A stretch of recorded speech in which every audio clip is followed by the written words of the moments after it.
एक जमाना था जब हम लोग 10 रुपए में एक डजन बनाना खरीद पाते थे, लेकिन अभी 10 रुपए में तो एक बनाना भी नहीं मिलता है। वेनेजुएला हमेशा ह्यूज क्राइसिस में चलता है, बहुत ही नेगेटिव है। वहां पर इन्फ्लेशन इतना ज्यादा है कि वहां पर बोरा भर भर कर पैसा लेकर जाते हैं और फिर उनको मतलब कि कुछ चीजें खरीदनी पड़ती है। अगर आप 21 के हो, आपको बोला जा रहा है आप 500 पर मंथ दो, और अगर आप मान लो कि 39 के हो, उनको भी बोला जा रहा है 500 पर मंथ दो, तो हमारे जो चचा हैं वो एक ही साल 500 देकर मतलब 6,000 रुपया देंगे और जिंदगी भर मतलब 60 साल के बाद लगातार वो 5,000 रुपया 3,000 रुपया महीने का कमाएंगे। तो फार्मर होता है वो जो हल यूज करता है वो क्या है, क्या वर्किंग कैपिटल है, मतलब खेत को जोतते जोतते क्या उसका हल खत्म हो गया?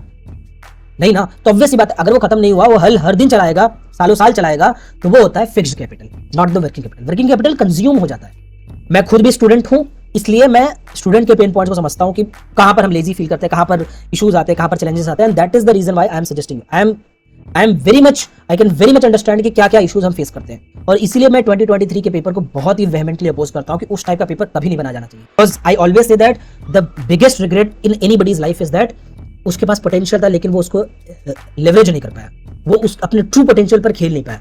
आप अपने ट्रू पोटेंशियल पर खेलो, फिर सिलेक्शन हो या ना हो, दैट इज डिफरेंट थिंग। लेकिन अगर आप अपने ट्रू पोटेंशियल पर खेल ही नहीं पा रहे हो because of the distractions around, because of the challenges around, तो that is the wrong thing. Result का जो पहले मेरे पर बहुत ज्यादा प्रेशर होता था, इस बार मैंने बोला भाड़ में जाए, मतलब when preparation and execution both meet then only you will be getting the results. मेरा मोटिव यह है कि इस वीडियो के जरिए I share some sort of approach so which you can apply specifically अभी अगर आप प्रीलिम्स मोड में अगर कुछ टेस्ट सीरीज ज्वाइन कर रहे हो। In prelims 2024 I got 17 out of 20 questions correct as per most of the popular answer keys, जो कि इकोनॉमी और गवर्नमेंट स्कीम से रिलेटेड क्वेश्चंस थे उसके। जबकि in prelims 2023 I got only 7 questions correct out of 17 questions despite putting lot of efforts. जबकि मैंने जितना इस बार एफर्ट किया था, जितना इस बार मेरी लर्निंग थी, जितना इस बार मेरी अंडरस्टैंडिंग थी, उससे कहीं गुना बेहतर उस वक्त थी जब मैंने 2023 का अटेम्प्ट दिया था। Now in this video I am going to talk about this very thing, how this mindset shift जो आया था उसकी वजह से how this jump of around 10 questions has happened. Hello everybody, welcome back. This is Rishi ji. Here in this video I am going to analyze PYQ of prelims 2024. prelims 2024 का मैं question analyse करने वाला हूं और उसके जरिए मैं ये चीज शेयर करना चाहता हूं कि how to develop that MCQ solving aptitude so that कि हमारा preparation is a one thing, execution is another thing. I always say that whenever there is a part of thing which is related to your preparation, दूसरा part होता है execution. When preparation and execution both meet, then only you will be getting the results. ठीक है, so let's get started. तो यहाँ पर I will not only talk about कि आप इस वीडियो को इसलिए मत देख लेना कि मैं आंसर्स बता दूंगा इन सारे क्वेश्चंस का, जो कि ऑलरेडी अवेलेबल है, there is no point in doing that. मेरा मोटिव यह है कि इस वीडियो के जरिए I share some sort of approach so which you can apply specifically अभी अगर आप प्रीलिम्स मोड में अगर कुछ टेस्ट सीरीज ज्वाइन कर रहे हो, तो इस थॉट के साथ, इस अप्रोच के साथ अगर आप MCQs को सॉल्व करोगे, स्पेसिफिकली PYQs को सॉल्व करोगे, then it will fetch you much more better results and it will give you better dividend than doing otherwise. ठीक है, तो होता यह है कि प्रीलिम्स के क्वेश्चंस दो टाइप के होते हैं। Generally I categorize in two categories. One is all bouncer questions, हो ही नहीं रहे, समझ में नहीं आ रहा है कहां से पूछा गया, कुछ हवा ही नहीं लग रहा है, वो बाउंसर्स है। तो बाउंसर्स में आपको डक करना है, आपको ये नहीं है कि आपको उस पर भी पुल शॉट मारना है। बाउंसर पर अगर पुल शॉट मारोगे तो obviously you will be caught behind या फिर इस टाइप की चीजें होंगी। लेकिन फुल टॉस जो है, फुल टॉस जो दूसरे टाइप के क्वेश्चंस होते हैं उनको मिस नहीं करना है। फुल टॉस की दो चीज होते हैं, फुल टॉस अगर आपने मिस किया तो आप क्लीन बोल्ड होगे, और अगर आपने हिट किया तो वो आउट ऑफ द ग्राउंड जाने वाला है। ठीक है, तो जब कभी भी मेरा अप्रोच वही रहता है, in fact in the previous video also I was talking about this very thing only, कि फुल टॉस को छोड़ना नहीं है, बाउंसर्स को डक करना है या फिर ट्राई करना है कि उसको स्कूप शॉट लगा सके। इस तरीके से हम लोग देखेंगे किस तरीके से वो अप्रोच हम लोग यहाँ पर डेवलप करेंगे। ठीक है, और माइंडसेट हमारा प्रीलिम्स के लिए स्पेसिफिकली क्या होना चाहिए कि हमें पढ़ना सब कुछ है, एग्जॉस्टिवली पढ़ लिया है, लेकिन कई बार क्या होता है ना, पढ़ने के बाद भी सिलेक्शन नहीं होता है, पढ़ने के बाद भी क्वेश्चंस करेक्ट नहीं जाते हैं, तो फिर वहां पर क्या इश्यूज आते हैं और उसको कैसे ओवरकम करना है। तो लिसन, आपको पढ़ना सब कुछ है, लेकिन जब एग्जाम हॉल में जा रहे हो तो बी इन एन अप्रोच कि आपको एक पजल सॉल्व करना है। आपको ये नहीं सोचना कि सब कुछ आपने पढ़ा है वहां से रिकॉल मेमोरी से सारी चीजें आप करोगे। नो, सारी की सारी चीजें आपको याद आ जाएंगी और विजिबल, मतलब जो आपने पढ़ा है वही आएगा। अगर जो आपने नहीं पढ़ा अगर वो आ गया तो फिर आप पैनिक हो जाओगे, वो नहीं करना है। ऑलराइट, तो आपको क्या करना है कि एक पजल सॉल्व करना है, कि मतलब आपको दे दिया गया, now you have to apply your brain and try to solve that thing. ठीक है, चलो, तो यहां पर मेरे को यही डिस्कस करना है कि how I got 17 out of 20 questions correct in economy prelims 2024। क्या हुआ कि जब मैं बहुत ज्यादा एफर्ट करके कर रहा था 2022 में, 2023 में, तो हो ये रहा था कि मेरा हमेशा मतलब कि मैं बहुत ज्यादा अप्लाई कर रहा था, फिर I used to solve questions कि मेरे डायरेक्ट मेमोरी में ये सीधे पढ़ा है, किसी सोर्स में विवेक सिंह सर की बुक में पढ़ा है या फिर मृणाल सर के सोर्स में पढ़ा है, तो सीधे वो आ जाए। ये मैं सोचता था कि ये हो जाए, या फिर मैं सोचता था कि लॉजिक लगाता हूँ, लॉजिक से डिड्यूस करूंगा, डिराइव करूंगा आंसर, और चीजें हो जाएंगी। या फिर मैं क्या सोचता था कि जो थॉट से सर ने, विवेक सिंह सर ने करवाया था, जो थॉट से मृणाल सर ने करवाया था, उसी थॉट को मैं एग्जाम में हॉल में अप्लाई करूंगा और क्वेश्चन को सॉल्व करने की कोशिश करूंगा। ये मेरा थॉट होता था। या फिर अगर कोई नया क्वेश्चन आ गया ना, जब कोई भी नया क्वेश्चन या फिर नया कोई टर्म आ गया, कोई भी कीवर्ड आ गया, जैसे मान लो कि मैंने इंडियन इकोनॉमी के बारे में बहुत सारा पढ़ा है, लेकिन अचानक से यूएस के बारे में पूछ लिया, तो मैं अचानक से ना मतलब थोड़ा सा टेंस हो जाता था। ऐसा लगता था यार भगवान होगा कि नहीं होगा, मतलब ये हमेशा ना, then I always get into the defensive mode. ये नहीं कि अप्लाई करना है, ये नहीं कि अपने आप को जो भी स्किल्स सीखी है उसके साथ उसमें लॉजिक एस्टेब्लिश करने की कोशिश करनी, वो नहीं करता था। कभी न्यू क्वेश्चन आते थे तो मैं हमेशा बैकफुट पर आ जाता था। उससे नुकसान ये होता था कि चीजें कॉन्फिडेंटली अप्लाई नहीं कर पाता था। मैं पूरी तरीके से अपने माइंड को पूरा कंट्रोल नहीं देता था कि you apply yourself and then try to deduce the answer. वो चीजें नहीं हो पाती थी, and that is the reason why despite putting, मतलब I was knowing standard source जितने भी थे बहुत अच्छे, वर्ड टू वर्ड चीजें मुझे पता होती थी, मतलब बहुत अच्छे तरीके से मेरे पास रिवाइज होते थे, कंटेंट मेरे थॉट में होते थे, बट प्रॉब्लम ये होता था कि उसका रिजल्ट में कन्वर्जन नहीं हो पा रहा था। देन जब मैंने सेकंड अप्रोच लिया, अब सेकंड अप्रोच मैंने जो अभी इस बार के पेपर में मैंने अप्लाई किया वो ये था कि सेल्फ अंडरस्टैंडिंग पर मैंने ज्यादा फोकस करना शुरू कर दिया। मतलब कि जितने भी सोर्सेस मैंने पढ़े उसमें से अपनी खुद की अंडरस्टैंडिंग जो मैंने बिल्ड की है, वो अंडरस्टैंडिंग का यूज करके I will try to solve the questions. ठीक है, इससे क्या हुआ कि प्रेशर कम हो गया। मतलब होता ही है कि जब हम लोग रिलैक्स होते हैं, जब हम लोग ये सोचते हैं कि कुछ भी याद करके नहीं जाना है, वहां पर जाना है और चीजों को अप्लाई करना है। जैसे फॉर एग्जाम्पल आपके पास एक 8x8 मतलब 8x8 का आपके पास क्यूब है, उसको आपको पजल वो सॉल्व करना है, तो आप सॉल्व करना शुरू कर देते हो। लेकिन अचानक से अगर आपके पास लेट्स से कोई दूसरा डिफरेंट साइज का 16x16, I don't know whether it exists or not, but just for the sake of example I'm giving you कि एक 16x16 का आपके पास एक क्यूब मिल गया, अब आपको उसको सॉल्व करना है, उसको फिक्स करना है, तो क्या आप छोड़ देते हो? क्या नहीं ना, हम क्या करते हैं, उसको लेते हैं और फिर उसके बाद उसमें किसी ना किसी फॉर्म में हम लोग चाहते हैं कि उसमें ट्राई करते हैं। हिट एंड ट्रायल मेथड से एक चीज सही नहीं होगी, एक दूसरी चीज सही नहीं होगी, एक बार एक पॉइंट ऐसा आएगा कि वो एकदम प्रॉपर वर्क करना शुरू कर देगा। राइट, ठीक उसी तरीके से मैं उसी माइंडसेट से जाता था। मैंने सोचा था कि मैं सब कुछ तो पढ़ ही लिया हूं, सारे सोर्सेस मैंने कवर कर लिए, now I will get into the exam hall. ये नहीं सोचकर कि सारी की सारी चीजें मैं रिकॉर्ड मेमोरी से सीधे याद करूंगा, सारी के सारे आंसर्स में करेक्ट कर दूंगा। नो, मैं ये सोचा था कि जाऊंगा बस रिलैक्स होकर अप्लाई करूंगा, चीजें होंगी तो ठीक है, नहीं होंगी तो देख लेंगे। अगर यूनिक क्वेश्चन आ रहा है, रैंडम क्वेश्चन आ रहा है, ज्यादा ज्यादा प्रेशर नहीं लेना है। मैं ये सोचा था अगर रैंडम क्वेश्चन आ रहा है ना, देखते हैं, करते हैं, क्योंकि जितने भी टीचर्स होते थे वो लोग भी क्या करते हैं, अगर कोई नया क्वेश्चन हम लोग पूछते थे तो वो अप्लाई करते थे what ever learning they have. अगर उसकी कॉन्सेप्चुअल क्लैरिटी बहुत अच्छी है तो फिर वो क्या करते हैं, पूरा वही लर्निंग वहां पर रेप्लिकेट करते हैं। And in fact this I will show you when I will be solving the questions itself, then you will see कि किस तरीके से मैं जो मेरे नॉलेज होते थे उसी को ही अप्लाई करता था और चाहता था कि ट्राई करता था कि चीजें रिड्यूस हो, चीजें रिजल्ट मतलब डिराइव हो, और वो होती भी थी। और रिजल्ट का जो पहले मेरे पर बहुत ज्यादा प्रेशर होता था, इस बार मैंने बोला भाड़ में जाए, मतलब जितना करूंगा पूरी शिद्दत से करूंगा, हुआ तो ठीक है, नहीं हुआ तो चला जाने दो, मतलब डजंट मैटर, क्योंकि इतना प्रेशर लेकर भी तो कुछ नहीं हो रहा है। अगर मैं प्रेशर लेकर अगर वो रिजल्ट्स देता है तो फिर I will take that pressure, क्योंकि इसके पहले फॉल्टर किया हूं प्रेशर लेकर ही। इस बार मैं पूरा फुल इस माइंडसेट से गया था कि हुआ पढ़ूंगा तो पूरा, तैयारी बहुत जबरदस्त, बहुत ही हॉलिस्टिक कॉम्प्रिहेंसिव तरीके से करूंगा, लेकिन एग्जाम देते वक्त रिजल्ट के बारे में बिल्कुल नहीं सोचूंगा। अप्रोच से जाऊंगा, स्ट्रेटेजिकली जाऊंगा, प्लानिंग करके जाऊंगा, प्रैक्टिस करके जाऊंगा। वहां पर ये नहीं होगा कि मैं कैरीड अवे जाऊंगा, वहां पर जाऊंगा अपने आप को खेलूंगा, अपने आप को एक्सप्रेस करूंगा। I will not get inside the exam hall with a pre conceive notion about the paper, जो भी होगा देख लेंगे वैसा, क्योंकि घुट घुट कर बहुत मर चुके हैं हम लोग, मतलब ऐसा मेरा अपना अप्रोच होता था। वी सफर, और ये भी चीज थी कि मैं हमेशा ना थॉट्स, मतलब everybody including me, anybody and everybody usually suffer more in their thought than in reality. आप फियरफुल ज्यादा अपने थॉट्स में होते हो, आप एक्चुअल में उतना आपको हो सकता है कि वो सिचुएशन ना आए, लेकिन जो ओवर थिंकिंग करके हम लोग फियरफुल हो जाते हैं ना, उसकी वजह से चीजें और ज्यादा बेकार हो जाती है। ठीक है, तो that being said let's get started with the questions. ये मैंने बेसिक चीजें मुझे डिस्कस करनी थी, अब मैं क्वेश्चंस बताऊंगा, और प्लीज ध्यान में रख लेना ये क्वेश्चंस जो भी मैं डिस्कस करूंगा, इसका सिंगल मोटिव क्या है कि आपको ये दिखाना कि हम वो अप्रोच कैसे डेवलप कर पा रहे हैं, हम क्वेश्चन को सॉल्व करने का एप्टीट्यूड जो होता है, एमसीक्यू सॉल्व करने का जो एप्टीट्यूड होता है, वो यूज करके और अपना नॉलेज यूज करके किस तरीके से इसको सॉल्व करेंगे।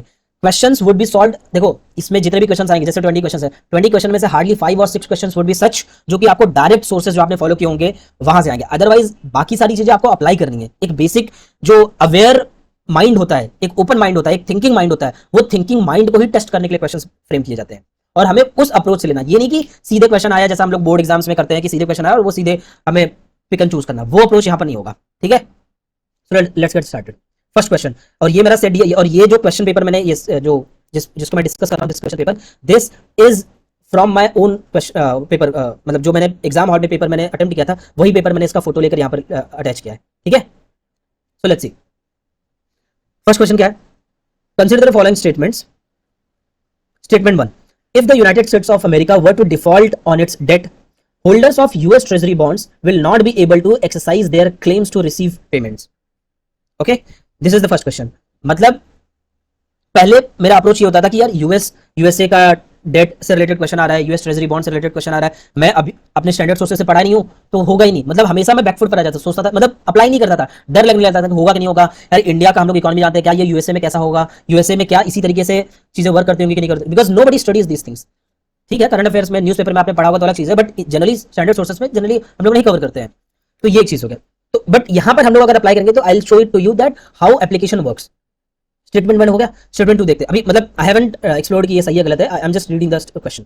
स्टेटमेंट 2 क्या बोल रहा है? The USA government debt is not backed by any hard assets but only by faith of government. ठीक है, ये स्टेटमेंट वाइज क्वेश्चन है. Statement 1 statement 2 is correct, statement 2 is correct explanation of statement 1. इस type का एक question UPSC में पूछा जाता है और ये वो क्वेश्चन है. इसमें देखो करना क्या होता है, इसको एक सेकंड के लिए यूएसए को भूल जाओ, इंडिया के कॉन्टेक्स्ट में सोचो. If the United States of America की जगह पर if Indian government India were to default on its debt, holders of Indian treasury bonds will not be able to exercise their claim to receive payment. मतलब ये बोल रहा है कि अगर इंडियन गवर्नमेंट ने उधार लिया, लोन लिया, डेट लिया, तो डेट लेने के पहले वो डेट पेपर इशू करता है, ट्रेजरी पेपर इशू करता है. जैसे फॉर एग्जांपल मैं मतलब मतलब इंडियन गवर्नमेंट को कुछ डेट लेना है, मतलब मार्केट से पैसे लेने हैं, मार्केट से पैसे लेने के लिए इंडियन गवर्नमेंट एक ट्रेजरी बॉन्ड इशू करेगा और उसके रिटर्न में उसको पैसा मिलेगा, मैं पैसा दूंगा और ट्रेजरी बॉन्ड मेरे को मिलेगा, राइट, एक बॉन्ड मिलेगा, बॉन्ड पेपर मिलेगा. अब होता यह कि इस ट्रांजेक्शन के कॉन्ट्रास्ट, इस ट्रांजेक्शन के बैकग्राउंड में कोई भी हार्डकोर असेट कोलैटरल के फॉर्म में गवर्नमेंट नहीं रखती है. गवर्नमेंट पूरा का पूरा जो भी ये ट्रांजेक्शन होता है इसमें it is all on the faith of it. Government का जो फेथ होता है उसके बेसिस पर ये चीजें ट्रांजेक्शन होती है. ऐसा नहीं होता कि हम मतलब गवर्नमेंट ऑफ इंडिया से कोई ये बोलते कि ये कोलैटरल दे दो फिर then there would be this kind of transaction. Collateral नहीं देते, कोई मतलब कोई हम लोग चीज गिरवी नहीं रखते, कोई सरकार गिरवी नहीं रखती है, फिर ये ट्रांजेक्शन होता है. करेक्ट. इसका मतलब ये है कि ये जो फर्स्ट क्वेश्चन हो गया ये लॉजिकल लग रहा है, क्योंकि if the United States of America were to default on its debt, holders of US Treasury bond will not be able to exercise their claim to receive payment. मतलब अगर USA government अगर default करती है तो अगर मेरे पास जो treasury bond है उसको क्लेम करने के लिए मेरे पास कुछ नहीं है. अगर गवर्नमेंट डिफॉल्ट कर दी तो I would not be having anything in return. And this is true. क्यों? क्योंकि the USA government debt is not backed by any hard asset, कोई हार्ड एसेट नहीं होता है, but only faith of the government. सिर्फ जो government का जो फेथ होता है, क्योंकि government is a sovereign body, उस पर तो फेथ करना ही पड़ेगा, जो अल्टीमेट अथॉरिटी है उस पर फेथ की वजह से ही ये सारी चीजें होती है. So this is the correct explanation of this thing, और यही होता भी है. क्योंकि अगर कोई हार्ड एसेट हो तो हार्ड एसेट को लेकर आप जो गवर्नमेंट है उसको कोर्ट में लेकर जा सकते हो और फिर वहां पर you can file the case and then you will claim your whatever amount which you have paid which you have lended to the government. तो वो चीज तुमको रिटर्न मिल सकती है. लेकिन अगर कोई एसेट ही नहीं तो तुम कहां जाओगे? इसके लिए ये फेथ पर ही चलता है. ठीक है, तो इस तरीके से मैंने इसको कोरिलेट किया किससे? Indian government. और उस कॉन्टेक्स्ट में मैंने सोचा कि क्या सरकार जो कोई भी, और अगर रियलिटी भी अगर देखो, रियलिटी में देखो तो अभी तक जितने भी केसेस हुए हैं इंडियन गवर्नमेंट ने आज तक अपने डेट पर कभी डिफॉल्ट नहीं किया है. यूएसए गवर्नमेंट ने भी आज तक कभी भी अपने डेट पर डिफॉल्ट नहीं किया हुआ है. और हर एक की डेट की एक लिमिट भी होती है. जैसे फॉर एग्जांपल अगर आप स्टैंडर्ड सोर्सेस पढ़ते रहे तो एफआरबीएम एक एक्ट है, financial risk budget management act, ऐसे FRBM, I am so sorry. तो मतलब एफआरबीएम में जो एक्ट है वो क्या बोलता है कि बेसिकली आपका जो डेट है वो एक सर्टेन लिमिट में होना चाहिए, you can not cross that limit. तो वो एक कॉन्टेक्स्ट है कि मतलब कि इतना डेट ही ले सकते हैं जितना आप रीपे कर सकते हो, उस तरीके की चीज होती है. ठीक है, तो in this way both statement 1 and statement 2 are correct and statement 2 is explain statement 1. This in this way statement मतलब ऑप्शन ए इज करेक्ट. ठीक है, let's read the second question. Consider the following statements. Statement 1 क्या बोला है? Syndicate lending spreads the risk of borrower default across multiple lenders. Statement 2 क्या बोला है? The syndicated loan can be fixed amount और lump sum of funds but can not be a credit line. ठीक है, तो सिंडिकेटेड लेंडिंग पर यहाँ पर क्वेश्चन. अगेन ये सिंडिकेटेड लेंडिंग स्टैंडर्ड कहीं पर पढ़ते नहीं है, लेकिन हम लोग को सोचना कि सिंडिकेट होता क्या है. जैसे हम लोग एक क्राइम सिंडिकेट होता है. सिंडिकेट का मतलब वहां पर कुछ ऑर्गेनाइज्ड क्राइम्स है जहां पर मल्टीपल एंटिटीज इन्वॉल्व है और वो लोग कोई ऑर्केस्ट्रेटेड एक्ट कर रहे हैं, कोई पहले से डिफाइंड चीजें मतलब बहुत ही प्लान तरीके से चीजों को एग्जीक्यूट कर रहे हैं, राइट. तो वहां से सिंडिकेट वर्ड इन जनरल हमें पता होता है कुछ लोग मिलकर काम कर रहे हैं. जैसे हम लोग अगर एमएसपी वगैरह पर जब हम लोग कॉन्टेक्स्ट देखते हैं तो एमएसपी में जब कोई भी क्रॉप प्रोड्यूस किसी भी मंडी में जाता है तो मंडी में वहां पर एक जो भी अड़तियाज होते हैं वो लोग आपके जो भी प्रोड्यूस होता है उसको खरीदते हैं और एक वहां पर बिडिंग होता है और बिडिंग का एक प्राइस होता है. लेकिन इसका एक इशू ये होता था कि वहां पर जो बिडर्स होते थे वो लोग एक सिंडिकेट बना लेते थे. वो लोग बोलते थे कि इसके ऊपर हम लोग पे ही नहीं करेंगे. तो ये सिंडिकेट का मतलब एक ग्रुप बना लेना. सेम वहां से ये चीज आ रही है। सिंडिकेटेड लेंडिंग का मतलब ऐसी लेंडिंग जिसमें group of lenders would come together और आपको लेंड करेंगे।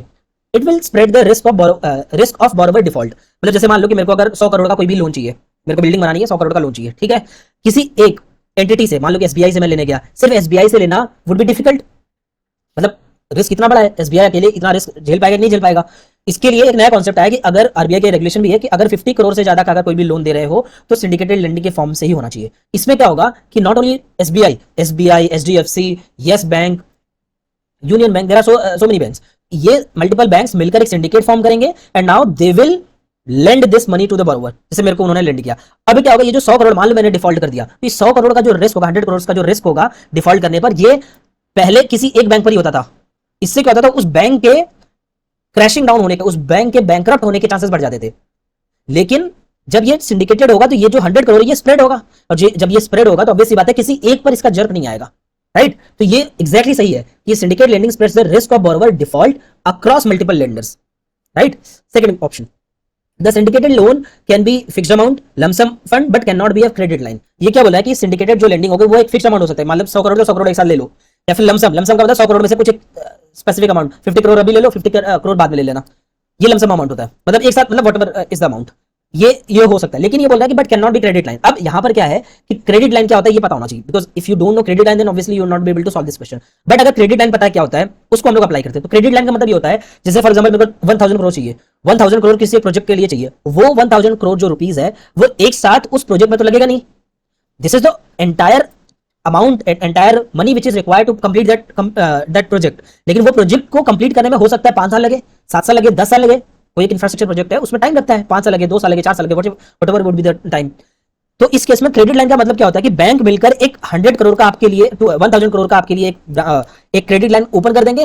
अब आपके ऊपर यह है कि आपको जितना अभी चाहिए उतना आप ले लो, फिर बाद में कुछ चाहिए तो बाद में 6 महीने बाद ले लेना, फिर 1 साल बाद चाहिए 1 साल बाद उतना अमाउंट ले लेना। तो इससे क्या होता है कि आपको 1000 करोड़ पर एक साथ इंटरेस्ट नहीं पे करना पड़ेगा, आप जिस समय उतना अमाउंट लोगे उस समय से उस पर इंटरेस्ट अप्लाई होगा, ठीक है। तो इस तरीके से ये क्रेडिट लाइन का कॉन्सेप्ट होता है। क्रेडिट लाइन का कॉन्सेप्ट ये होता है कि एक साथ आपको सारा मनी नहीं लेना है, आपको मिल गया कि आपको 1000 करोड़ मिलेगा, लेकिन आप जितना अमाउंट उस समय रिक्वायर्ड है उतना आप निकालो, यूज करो, उस पर उतना इंटरेस्ट पे करो, ये होता है क्रेडिट लाइन। तो क्या सिंडिकेटेड लेंडिंग इस टाइप की चीजों को सपोर्ट नहीं करता है? क्यों नहीं करेगा यार, इस टाइप की चीजें तो ऑब्वियसली सपोर्ट करेंगे, और इस टाइप के ही लेंडिंग जनरली एक तरीके से प्रमोट किए जाते हैं, उसको एनकरेज किया जाता है कि इसी टाइप की ही लेंडिंग होनी चाहिए। क्यों? उससे क्या होगा कि बैंक के पास भी एक साथ 1000 करोड़ नहीं चला जाएगा, बैंक के पास से भी एक साथ 1000 करोड़ नहीं चला जाएगा, और दूसरा जो बॉरोवर है उसको भी एट ए टाइम 1000 करोड़ रखना नहीं पड़ेगा, अदरवाइज लायबिलिटी बढ़ जाएगी। तो this is wrong. Credit line में भी सिंडिकेट लेंडिंग वर्क करता है। तो इस तरीके से अगर आप देखोगे statement 1 is correct but statement 2 is incorrect, तो option C is correct, right. Let's read the third question. Consider following statement in respect to digital rupee. क्या बोला? डिजिटल रुपी जो सेंट्रल बैंक डिजिटल करेंसी बहुत news में था, और आपको पता भी होगा अगर आपने स्टैंडर्ड सोर्सेस पढ़े तो obviously you will know this. Sorry, CBDC, central bank digital currency. Question क्या है? Statement 1, it is sovereign currency issued by reserve bank of India in alignment with monetary policy. Yes, this is correct. क्यों? क्योंकि CBDC is as good as the hard currency. Basically आपके पास क्या होता है, इधर यू वुड बी, आरबीआई क्या करता है, आरबीआई वुड इधर प्रिंट मनी और मिंट मनी और issue some sort of money. तो प्रिंटिंग मनी मतलब कि जो हार्ड कैश आप रखते हो, मिंट मनी मतलब कॉइन्स वगैरह जो आप रखते हो, और तीसरा जो आता है वो हार्ड कैश आता है, any money which is issued. तो वो इशू करने के लिए इट इज, जो डिजिटल रुपया है वो एक तरीके से डिजिटल करेंसी है। तो digital currency it is a sovereign currency. Yes, sovereign मतलब कि ये सेंट्रल बैंक ने इशू किया। Sovereign currency issued by reserve bank of India in alignment with monetary policy. Yes, it is true. अब इसको basically ये अज्यूम कर लो कि यहां पर आपको क्या करना है, मतलब मैं आगे के स्टेटमेंट पढ़ने से पहले आई अज्यूम दैट कि this is like another cash, जैसा हमारा कैश होता है उस तरीके का ये चीज है, ठीक है। अब आगे का स्टेटमेंट पढ़ते हैं। It appears as liability on RBI balance sheet. जो करेंसी है क्या वो आरबीआई की बैलेंस शीट में लायबिलिटी है? यस है, क्योंकि अगर आप करेंसी को लेकर जाते हो आरबीआई के पास तो RBI is bound by RBI act to paid back. उतना मनी आपको देगा, वो आप नोट दोगे तो उतना रुपी, उतने इक्विवेलेंट असेट वो आपको देगा। फॉर एग्जांपल अगर आपके पास 10,000 रुपीज आप आरबीआई को दे रहे हो तो 10,000 रुपीज के इक्विवेलेंट मान लो 1 ग्राम गोल्ड है तो वो गोल्ड देगा आपको। मतलब इस तरीके का कॉन्सेप्ट होता है, क्योंकि कोई भी मनी जो भी प्रिंट होती है उसके बिहाइंड आरबीआई के पास एक हार्ड असेट होता है। वो हार्ड असेट चाहे वो मतलब गोल्ड के फॉर्म में हो, चाहे वो बॉन्ड्स के फॉर्म में हो, किसी भी मतलब असेट से उसको बैक किया जाता है। तो दिस इज द लायबिलिटी, ये लायबिलिटी है, क्योंकि ये it is as good as normal currency, सिर्फ ये डिजिटल फॉर्म में। Next, it is insured against inflation by its very design. क्या करेंसी कभी भी इन्फ्लेशन से इंडेक्स हो पाएगा, इन्फ्लेशन के अगेंस्ट इंश्योर्ड हो पाएगा? कभी नहीं होगा। अदरवाइज तो फिर आरबीआई तो बैंकरप्ट हो जाएगा। इतना पैसा, क्योंकि इन्फ्लेशन मतलब मनी इज लिमिटेड ना, तो इन्फ्लेशन अगर बढ़ रहा है तो अगर उसके अकॉर्डिंग अगर करेंसी भी उस हिसाब से, जैसे मान लो कि आज 10 रुपए है, आज 10 रुपए का वैल्यू, जैसा हम लोग बोलते हैं ना, एक जमाना था जब हम लोग 10 रुपए में एक डजन बनाना खरीद पाते थे, लेकिन अभी 10 रुपए में तो एक बनाना भी नहीं मिलता है। इसका मतलब हमारी जो रुपी का वैल्यू है वो इरोड हो चुका है, इन्फ्लेशन बढ़ चुका है, महंगाई बढ़ चुकी है। जब महंगाई बढ़ेगी तो ऑब्वियस बात है रुपी का जो वैल्यू है वो डिक्रीज करेगा, कम होगा। लेकिन अगर ये इन्फ्लेशन के अगेंस्ट इंश्योर्ड होता तो आज आपको 10 रुपए के इक्विवेलेंट जब आप उसको देते, मतलब आरबीआई को देते, तो वो आपको एक डजन बनाना के इक्विवेलेंट पैसा देता। मतलब आज 40-50 रुपए आपको देता, 10 रुपए जैसे देते तो वो 50 रुपए के इक्विवेलेंट मनी आपको देता, फिर 50 रुपए के इक्विवेलेंट आपको असेट देता, कोई दूसरा asset. Are getting my point? But ये कभी नहीं होता है, तो डिजिटल करेंसी में भी नहीं होगा, करेक्ट। तो until unless it is a inflation index bond, वो एक डिफरेंट चीज होती है, बट यहां पर तो ये चीज नहीं है। तो this is wrong, statement 3 is wrong. ठीक है, पहला सही है, दूसरा सही है, स्टेटमेंट 3 इज रॉन्ग। तो now let's read the fourth statement. It is freely convertible against commercial bank money and cash. Yes, कोई भी जो मतलब अगर आप कैश मनी लेते हो तो, या फिर कोई भी मतलब इसका कॉन्सेप्ट यही था कि आपका एक वॉलेट होगा, डिजिटल वॉलेट होगा, वहां पर आपके पास डिजिटल करेंसी होगी। अगर आपको लेटर ऑन आपको चेंज करना है, आपको कैश लेना है, तो you can convert it into the cash also. तो ये जो बेसिक चीज है कि उसी के हिसाब से होगा। इनफैक्ट उस थॉट पर अगर आप सोचोगे कि अदरवाइज डिजिटल रुपया अगर ये इतना मतलब इक्विवेलेंट नहीं होता तो फिर हम लोग यूज ही क्यों करते, कॉन्सेप्ट ही क्यों आता। तो इस तरीके से दिस इज 1, 2 एंड 4, राइट। अब आगे चलते हैं, नेक्स्ट क्वेश्चन। नेक्स्ट क्वेश्चन है, consider the following statements. Statement 1 is India does not import apples from United States of America. This is statement 1. Statement 2 क्या है? In India, the law prohibits the import of genetically modified food without the approval of the competent authority. ठीक है, तो first statement जो है ये basically देखो, अगर मैं पहले जब सॉल्व करता था तो मैं सोचता था यार, अब मैं सोचने लगता था कि जो इंडिया है वो कौन कौन से प्रोड्यूस इंपोर्ट करता है, यूएसए से, यूएई से, ब्राजील से, चाइना से, रशिया से, डिफरेंट कंट्रीज से क्या क्या इंपोर्ट करता है। यार मेरे को याद नहीं आ रहा कि एप्पल इंपोर्ट करता है कि नहीं करता, इस टाइप की चीजें होती थी। लेकिन यहाँ पर ना बेसिकली मैं जब मतलब एवरीबडी, मतलब कि मैं कंट्री डिलाइट एप्लीकेशन यूज करता हूँ, country delight is an application. तो उसमें जब मैंने एक बार मैं ऐसे ही फ्रूट्स वगैरह कुछ मंगवाने थे तो मैंने ऐसा सर्च करा था, तो वहां पर कंट्री डिलाइट के एप्लीकेशन पर ही एप्पल लिखा था, एप्पल्स फ्रॉम कैलिफोर्निया, ऐसा कुछ लिखा हुआ था। तो आई थॉट यार अगर वो चीज वहां पर लिखी तो ऑब्वियसली इंपोर्ट ही करता होगा, तभी तो इंडिया में आ रहा है, नहीं तो फिर बिना इंपोर्ट के तो आएगा नहीं। तो ये वहां से, आई एम नॉट सेइंग कि ये चीजें सारी वहां से आ जाती हैं, बट अगर आप लॉजिकली सोचो तो ये चीजें डुएबल थी, मतलब डायरेक्ट अप्लाई हो गई, क्योंकि ओपन माइंडेड था, रिलैक्स था। अगर टेंस्ड होते हैं तो ये सारे थॉट्स भी नहीं अप्लाई होते हैं। तो यहां से ये मैंने सोचा कि हाँ ये होगा, क्योंकि जब कंट्री डिलाइट इसको डिलीवर कर रहा है तो ऑब्वियसली बात इंडिया में होगा, तभी तो डिलीवर कर रहा है। So hence first statement is correct, right. अब सेकंड स्टेटमेंट पर चलते हैं। In India the law prohibits the import of genetically modified food without the approval of competent authority. ये जो स्टेटमेंट है एक्चुअल में हम लोग एनवायरमेंट में पढ़ते हैं। एनवायरमेंट में जेनेटिकली इंजीनियर्ड अप्रेजल कमेटी होती है, जीईएसी, ये अप्रूवल देती है कोई भी जेनेटिकली मॉडिफाइड क्रॉप्स को इंपोर्ट या फिर एक्सपोर्ट करने के। एनवायरमेंट में भी करते हैं, और in fact this we also do in science and tech also. अगर आप बायोटेक करते हो तो बायोटेक में जेनेटिकली मॉडिफाइड क्रॉप्स वगैरह जब हम लोग पढ़ते हैं, उसमें ये है कि कोई भी जेनेटिकली मॉडिफाइड क्रॉप है, अगर वो इंडियन टेरिटरी में एंटर कर रहा है तो उसको बेसिकली एक पहले प्रायर अप्रूवल चाहिए तभी, क्योंकि हो सकता है कि उस जेनेटिक मॉडिफिकेशन की वजह से इंडियन मार्केट में बहुत बहुत ज्यादा उसके लॉन्ग लास्टिंग लीथल इंपैक्ट हो सकते हैं, क्योंकि these are you never know उसके फ्यूचर में क्या इफेक्ट्स हो सकते हैं अगर जेनेटिकली मॉडिफाइड एंटिटीज है तो, राइट। इसके लिए कमिटी होती है, उसका अप्रूवल चाहिए होता है। तो यहां पर if you are just thinking in a blind folders आपके आंखों के सामने लगा हुआ है, you are not broadening your horizon कि इसको मैं एनवायरमेंट से कनेक्ट करता हूं, तो you would not be able to solve it. तो होता क्या है कि आपको करना यह है कि अप्लाई करना है। तो मतलब आई थॉट दैट, और ये मतलब this is standard question which we study in science and tech and environment. तो ये तो एकदम वहां से सीधे हो रहा है। तो this is correct, this is also correct, sorry this is incorrect ना, डू नॉट इंपोर्ट यहां पर बोला है, इसका मतलब क्या है, इट इंपोर्ट्स, तो ये गलत है। First statement is wrong first, और इनफैक्ट अगर आपको ये भी नहीं पता तो फिर भी जैसा ये एलिमिनेशन यहां पर वर्क कर रहा है, अगर फर्स्ट स्टेटमेंट इज रॉन्ग तो ये तो नहीं हो सकता है, first statement is wrong, first statement is wrong, तो यहीं पर सिर्फ फर्स्ट स्टेटमेंट इज इनकरेक्ट है, इसका मतलब ये क्वेश्चन सही हो जा रहा है, इसकी जरूरत भी नहीं वैसे, बट मतलब यू हैव टू अप्लाई। तो इस तरीके से ये चीजें हो रही है, ठीक है। Let's see the next question. Next question क्या बोल रहा है, statement 1, recently Venezuela has achieved a rapid recovery from its economic crisis and succeeded in preventing its people from fleeing or immigrating to other countries। अगर आप देखो ये statement ना actual में देखा जाए तो मतलब पहले मेरे को लगा यार वेनेजुएला हमेशा ह्यूज क्राइसिस में चलता है, बहुत ही नेगेटिव है, वहां पर इन्फ्लेशन इतना ज्यादा है कि वहां पर बोरा भर भर कर पैसा लेकर जाते हैं और फिर उनको मतलब कि कुछ चीजें खरीदनी पड़ती है, मतलब इतना huge tax of money they to take it to just buy one packet of bread.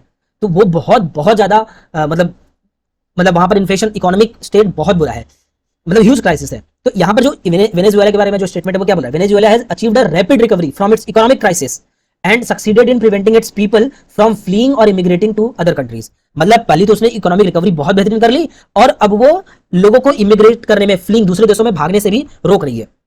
ये स्टेटमेंट है जो कि मतलब पहली बात तो ये कि जरूरत से ज्यादा पॉजिटिव है तो ये गलत ही होना चाहिए, और ऑब्वियसली ऐसा कुछ हुआ भी नहीं था, तो दिस स्टेटमेंट इज इनकरेक्ट। तो इस हिसाब से सीधे ये आंसर आना चाहिए, राइट। बट स्टेटमेंट 2 भी हम लोग पढ़ लेते हैं। Venezuela has world's largest oil reserves and this is true. हम लोग जब ऑयल रिजर्व्स, और ये बेसिकली हम लोग ज्योग्राफी में पढ़ते हैं, जब वर्ल्ड ज्योग्राफी पढ़ते हैं तो वर्ल्ड ज्योग्राफी में जो रिसोर्सेज का सेगमेंट पढ़ते हैं तो वहां पर ये चीजें हम लोग कवर करते हैं, ठीक है। तो जैसे इसमें जो मिडिल ईस्ट की जो कंट्रीज होती हैं, जो गल्फ कंट्रीज हैं, चाहे वो यूएई हो गया, चाहे ईरान हो गया, इराक हो गया, सऊदी हो गया, तो यहाँ पर ज्यादा हम लोग पाते हैं कि यहाँ पर ऑयल रिजर्व्स हैं। बट वेनेजुएला में भी बहुत सारे हैं, और वेनेजुएला एक्चुअली में वर्ल्ड्स लार्जेस्ट ऑयल रिजर्व्स, भले वो एक्सट्रैक्ट ना कर पाया हो पूरा, लेकिन उसके पास रिजर्व्स बहुत सारे हैं, ठीक है। तो इस हिसाब से ये, बट ये क्वेश्चन मैंने रॉन्ग किया था, क्यों? क्योंकि मतलब I don't know how I read it कि यहाँ पर मैंने स्टेटमेंट 1 स्टेटमेंट 2 दोनों को करेक्ट कर लिया था, और मतलब यहाँ पर ऑयल रिजर्व से मैंने सोच लिया था कि मतलब I don't know what happened मतलब इन द एग्जाम हॉल, और ये मैंने चीजें इसको गलत की थी, दैट आई एक्सेप्ट। तो और ऐसा होता है कई बार ना, आपको चीजें आती हैं बट मतलब इंटरप्रेट भी सही कर लेते हो, इनफैक्ट आपको लगेगा भी कि ये आपने डिसाइफर सही से कर लिया, बट कई बार आई डोंट नो मतलब कि in rush of the moment, time का क्रंच होने की वजह से कभी कभी मतलब चीजें मतलब I don't know what did I apply in the question, मैंने इसको ये भी टिक किया था विच वाज रॉन्ग, ठीक है। But actual answer is D. Next let's read the next question. क्या बोल रहा है? With reference to the digital India land record modernisation programme consider the following statements. क्या बोल रहा है? To implement the scheme the central government provides 100% funding, ठीक है। वैसे digital land record modernisation programme ये काफी न्यूज में था, और डिजिटल इंडिया का जो लैंड रिकॉर्ड मॉडर्नाइजेशन प्रोग्राम ये मतलब इस पर करंट अफेयर्स में चीजें कवर थी। Under the scheme cadastral maps are digitised, इसका मतलब ये है, देखो बेसिकली क्या होता है, पहले ये देखना होता है कि ये क्वेश्चन किस इशू पर है। इशू क्या है? लैंड रिकॉर्ड मॉडर्नाइजेशन प्रोग्राम, ये चीज है। इसका मतलब कुछ ना कुछ तो लैंड रिकॉर्ड को मॉडर्नाइज किया ही जा रहा होगा। इस थॉट से आपको सेकंड स्टेटमेंट सोचना है, मतलब आप ये तो क्वेश्चन है, अब आप सोचो ना, इस पर अप्लाई करो, सोचो कि under this scheme cadastral maps are digitised. Cadastral मतलब जो बेसिक मैप होता है, स्टैंडर्ड जो रूडिमेंटरी मैप्स होते हैं, उसको बेसिकली डिजिटाइज किया जा रहा है। यही तो किया जा रहा होगा डिजिटल इंडिया में, लैंड रिकॉर्ड को मॉडर्नाइज करने के ऊपर, मतलब डिजिटल प्लेटफॉर्म्स पर रखा जा रहा है। तो वो कैसे करेगा? जब तक वो कैडेस्ट्रल मैप जो नॉर्मल जो ऐसा आउटलाइन वाला मैप होता है उसको अगर डिजिटाइज नहीं करेगा तब तक वो पॉसिबल कैसे है? तो ऑब्वियसली बात ये इसी टोन में आ रहा है ना, आपको क्वेश्चन का टोन देखना है, और उसी टोन पर अगर ये स्टेटमेंट है तो ऑब्वियसली बात है ये सही होगा। Next question, next statement, an initiative has been undertaken to transliterate the records of rights from local language to any of the languages recognised by the constitution of India. In general इसका मतलब ये है कि statement 3 इस तरीके से सोचना, अगर डिजिटल लैंड रिकॉर्ड्स अगर डिजिटाइज हो रहा है तो हमें उसका जो लैंग्वेज है सिर्फ इंग्लिश नहीं रखना है, सिर्फ हिंदी नहीं रखना है, उसको डिफरेंट लैंग्वेजेस में ट्रांसलेट करके रखना है ताकि एक्सेसिबिलिटी बढ़े। तो ये तो एक पर्पस हो गई होगा, क्योंकि आजकल हम लोग का जो थ्रस्ट है वो किस चीज पर है कि एक्सेसिबिलिटी बढ़े। इनफैक्ट ये यहाँ पर बहुत सारे ऐसे मतलब इस चीज को पुश किया जा रहा है कि जो सुप्रीम कोर्ट के जजमेंट्स है उसको भी डिफरेंट लैंग्वेजेस में ट्रांसलेट किया जाए ताकि लोगों की एक्सेसिबिलिटी बढ़े। तो लैंड रिकॉर्ड तो very closely associated with the people, their identity, there existence. अगर वो उसके साथ एसोसिएटेड है तो ऑब्वियस सी बात है कि उसको उनके लैंग्वेज में कम्युनिकेट करना चाहिए। तो डिजिटाइज हो रहा है और एआई का जमाना है, सारी चीजें एआई ड्रिवन है, तो ऑब्वियस सी बात है उनके रिकॉर्ड्स को ट्रांसलेट करना कोई बड़ी बात तो है नहीं। और डिजिटाइजेशन अगर हम लोग कर रहे हैं तो ये करा जाना चाहिए। तो ये उसी टोन में जा रहा है। डिजिटाइज करने का मोटिव क्या है, लार्जर इंटरेस्ट क्या है, लार्जर मोटिवेशन क्या है कि लोगों तक एक्सेसिबिलिटी बढ़ाना। एक्सेसिबिलिटी कैसे बढ़ेगी? जब जिस चीज में वो सहज है, जिस चीज में उन्हें सबसे आसान होता है, उसी आसानी से उन तक उनके रिसोर्सेज को पहुंचाना है। तो दिस इज करेक्ट, मतलब उस टोन में जाना है। बट दिस 100% फंडिंग है, ऑब्वियसली बात है ये सेंट्रल गवर्नमेंट कर रही है तो सेंट्रल गवर्नमेंट 100% फंडेड होगा। But here doubt would come, तो या तो ऑप्शन बी पर आप जाओगे या तो ऑप्शन डी पर जाओगे। एटलीस्ट आप बी एंड डी 50-50 कर रहे हो तो दैट इज वेरी गुड। अगर आपने पढ़ा है तो 100% फंडिंग पर आप करोगे, नहीं तो it would be like you would not be able to do that, ठीक है। बट यहां तक तो चीजें हो सकती है। तो with reference to digital India land record modernisation programme consider following statement. Central government करती है, यस। आप ये भी सोच सकते हो कि शेयरिंग मॉडल में भी हो सकता है क्योंकि ये स्टेट को भी तो हेल्प कर रहा है, तो वहां पर डाउट्स हो सकते हैं। तो आप बी कर सकते हो या फिर डी कर सकते हो। But if you haven't read, if you are coming to the point of B and D, this in itself is a huge chance, ठीक है। Now let's read the third next question. With reference to the Pradhan Mantri Surakshit मातृत्व अभियान, ये scheme का question है। With reference to the Pradhan Mantri Surakshit मातृत्व अभियान, अब इसमें अगेन स्कीम्स में हमेशा ना जो स्कीम है उसको लिख लो। सुरक्षित मातृत्व अभियान ये स्कीम है, प्रधानमंत्री सुरक्षित मातृत्व अभियान। इसका मोटिव क्या होगा? जो प्रेगनेंसी के समय जो विमेन होती हैं उनको सपोर्ट देना, इस टाइप के कुछ ये इनिशिएटिव है। स्टेटमेंट 1 पढ़ते हैं और देखते हैं उसका टोन क्या है। देखो कभी भी इनिशिएटिव कोई भी स्कीम होता है तो उसमें टोन देखा जाता है, और ये पीवाईक्यू अगर आप एनालिसिस किए हो तो ये चीज आप अक्रॉस पीवाईक्यूज आप ये एनालाइज कर पाओगे। जब आप स्कीम्स के पीवाईक्यूज देखते हो तो उसमें ये चीज बहुत ही कॉमन होती है। क्या होती है देखो ध्यान से। The scheme guarantees a minimum package of antenatal care service to women in their second and third trimester of pregnancy. इतना पार्ट 1 हो गया कि मतलब ये कुछ बेसिक मिनिमम केयर देना चाहता है विमेन की सेकेंड एंड थर्ड ट्राइमेस्टर में, ठीक है, and 6 months post delivery health care service in any government health facility, कोई भी गवर्नमेंट हेल्थ फैसिलिटी है उसमें ये चीजें प्रोवाइड की जाती है, ठीक है। तो ये क्या होगा, 6 months का केयर दिया जा रहा है। दूसरा ये एंटीनेटल केयर है। तीसरा एनी गवर्नमेंट फैसिलिटी है, इसमें बहुत सारी चीजें हैं, बट ओवरऑल मतलब स्टेटमेंट हो सकता है कि अगर आप इसको इस थॉट से सोचो कि हर एक गवर्नमेंट हेल्थ फैसिलिटी में दिया जाएगा, ये नहीं दिया, तो ये बहुत ही एक्सट्रीम स्टेटमेंट है, वो आप सोच सकते हो। बट इन जनरल अगर आप थोड़ा सा बेसिक सोचो कि प्रेगनेंसी के पहले जो सेकेंड और थर्ड ट्राइमेस्टर में विमेन को एक स्पेशल पैकेज दिया जाएगा ताकि वो अपने आप को अच्छे तरीके से केयर कर पाए। बेसिकली इसका मोटिव क्या है, इसका मोटिव ये है कि जो मैटरनल मोर्टेलिटी रेट है उसको डिक्रीज किया जा सके। तो ऑब्वियसली बात ये किया जाना चाहिए, और मैटरनल मोर्टेलिटी रेट रिड्यूस होना चाहिए, और दूसरा जो इन्फेंट मोर्टेलिटी उसको भी रिड्यूस करना है। तो इसके लिए पोस्ट प्रेगनेंसी भी 6 months के लिए उसको हेल्थ केयर फैसिलिटीज दी जाएंगी, तो विच इज ट्रू, ठीक है ना। तो ये मतलब एक लार्जर स्कीम के मोटिवेशन से हमें इसको देखना होता है। नेक्स्ट स्टेटमेंट क्या है, under this scheme even though this is bit tricky also, क्योंकि ये बहुत मतलब बहुत ही ज्यादा एक तरीके से कॉन्वोल्यूटेड स्टेटमेंट है, इसमें बहुत सारी चीजें हैं, second trimester, third trimester, 6 months, any post health, तो there are so many things. तो इस वजह से ये थोड़ा सा कॉम्प्लेक्स बनता है, बट अगर आप थोड़ा सा इसको जनरलाइज करते हो तो you can think. Again I am not saying this is easy, this was slightly tricky statement. Next statement, under this scheme private sector healthcare providers of certain specialties can volunteer to provide services at nearby government health facilities। का मतलब ये है कि कोई भी private health practitioner है वो अगर चाहे कोई एक स्पेशलिटी का तो अपने near by health facilities, government health facility में जाकर अपनी सर्विसेज प्रोवाइड कर सकता है, विच शुड इन अ वे होना चाहिए, क्योंकि गवर्नमेंट चाहेगा ही ना कि अगर कोई प्राइवेट पर्सनल अगर अपनी सर्विस देना चाहता है तो दे, विच इज मतलब हमारे पास रिसोर्सेज की कमी है, एक्स्ट्रा रिसोर्स मिला, that is well and good. तो इस हिसाब से अगर आप थोड़ा सा लिबरल आउटलुक इस पर लोगे तो you would be able to solve it, ठीक है।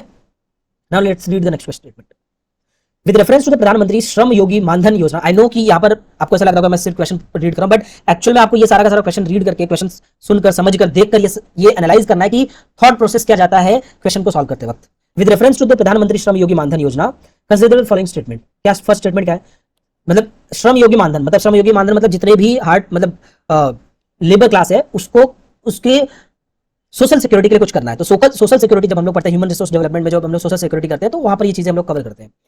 तो और वैसे भी स्कीम काफी न्यूज में था, तो स्कीम्स अगर आपने पढ़ा है तो ऑब्वियसली ये चीजें कवर होनी चाहिए, बट अगर नहीं भी है तो लॉजिकली हम लोग चीजों को सोचते हैं।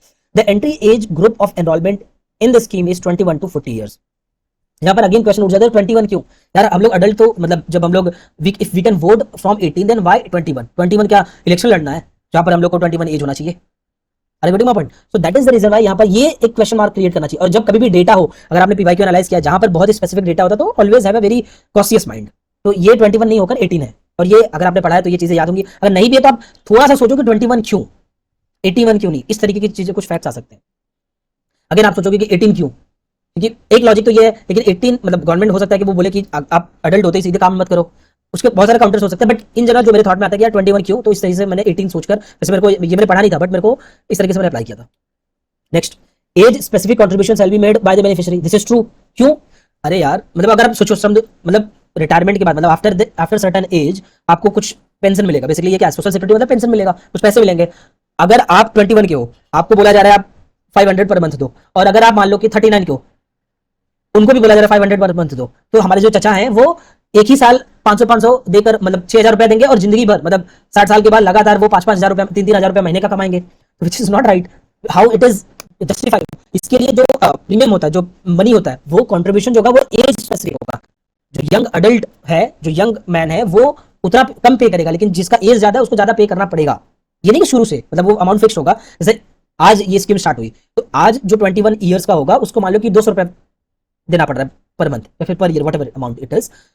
और एट दिस मोमेंट ओनली अगर देयर इज अ पर्सन, एक विमेन है जो कि 39 एज की है, तो उसको फिर ज्यादा देना पड़ेगा, वो इसका कहना है। तो this is true. Third statement, each subscriber मतलब स्टेटमेंट 1 इज इनकरेक्ट, तो यहां से ये जा रहा है, स्टेटमेंट 2 इज करेक्ट, तो ये तो हो गया। अब आते हैं थर्ड स्टेटमेंट पर। Each subscriber under the scheme shall receive a minimum pension of 3,000 per month after attaining the age of 60 years. ये सीधे मतलब कोर फैक्चुअल स्टेटमेंट है। दूसरी चीज ये कि ऑब्वियसली पता है कि 60 ईयर्स आप सोच सकते हो क्योंकि रिटायरमेंट की general age across the spectrum 60 होती है मतलब मोस्टली, तो आप ये सोच सकते हो कि हाँ ये चीज सही है। और 3,000 दिया जाता है, ये भी फैक्चुअल है, क्योंकि ये बड़े बड़े पोस्टर्स लगते थे कि मतलब 3,000 रुपीज आपको दिए जाएंगे, जो प्रधानमंत्री श्रम योगी मानधन योजना जो था, ठीक है। तो 2 and 3 ये करेक्ट जा रहा है। अब आते हैं फोर्थ स्टेटमेंट पर। Family pension is applicable to the spouse and unmarried daughter. Family pension जो है वो स्पाउस और अनमैरिड डॉटर को मिलेगा। इस केस में ये चीज अगेन ये क्वेश्चनेबल है, क्योंकि इन जनरल आप सोचोगे अगर आप, मैं फॉर एग्जांपल मैं हूं, मैं मान लो कि मेरा अनफॉर्चुनेट डेथ होता है आफ्टर सर्टेन एज, मतलब 60 के बाद या फिर व्हाटएवर, या फिर उसके पहले ही मेरा डेथ होता है, तो जो पेंशन होगा वो स्पाउस को मिलेगा, ना कि डॉटर को, अनमैरिड डॉटर। ये बहुत ही ज्यादा डिटेल्ड है, बट मतलब ये पता होना चाहिए, अगर नहीं पता है तो ऑब्वियसली इस पर रिस्क बहुत ज्यादा नहीं ले सकते। तो इसलिए मतलब मैंने इस हिसाब से मैंने 1 2 एंड 4, एक्चुअली मैंने तो अटेम्प्ट 1 2 4 किया था, मेरे को ऐसा लगा था कि हाँ स्पाउस और डॉटर को मिलना चाहिए, क्योंकि अनमैरिड डॉटर बोला है तो इसका मतलब वो डॉटर को सपोर्ट करना चाहते हैं, ये थॉट मैंने लगा था, but actually this was wrong.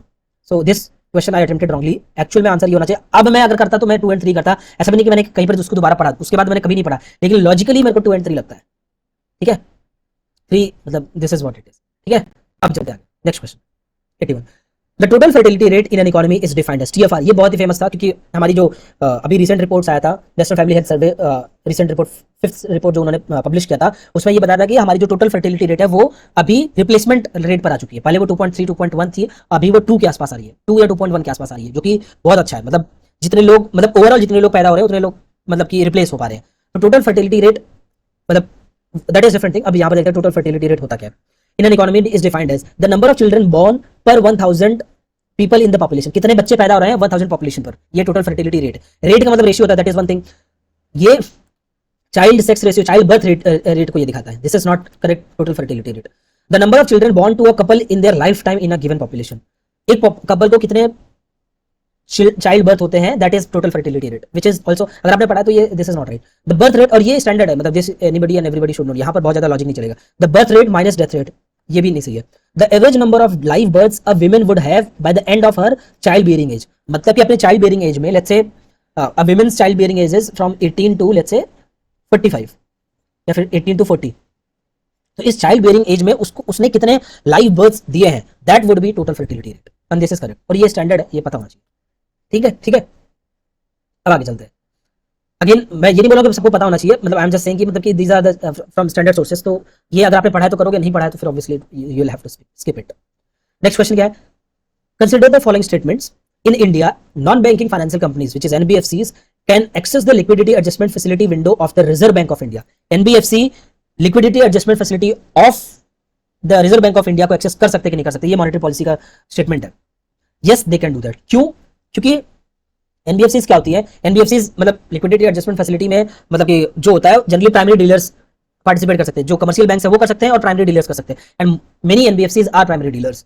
तो वहां पर ये चीजें आप उस तरीके से सोच सकते हो। और इन जनरल भी क्वेश्चन का जो टोन है, in Indian NBFC can access मतलब वो एक्सेस कर सकते हैं, जरूरी नहीं कि करें, कर सकते हैं। तो टोन जो है वो कैन है। और इनफैक्ट अगर आप पीवाईक्यूज देखोगे तो इस टाइप का जो टोन होता है, इस टाइप के जो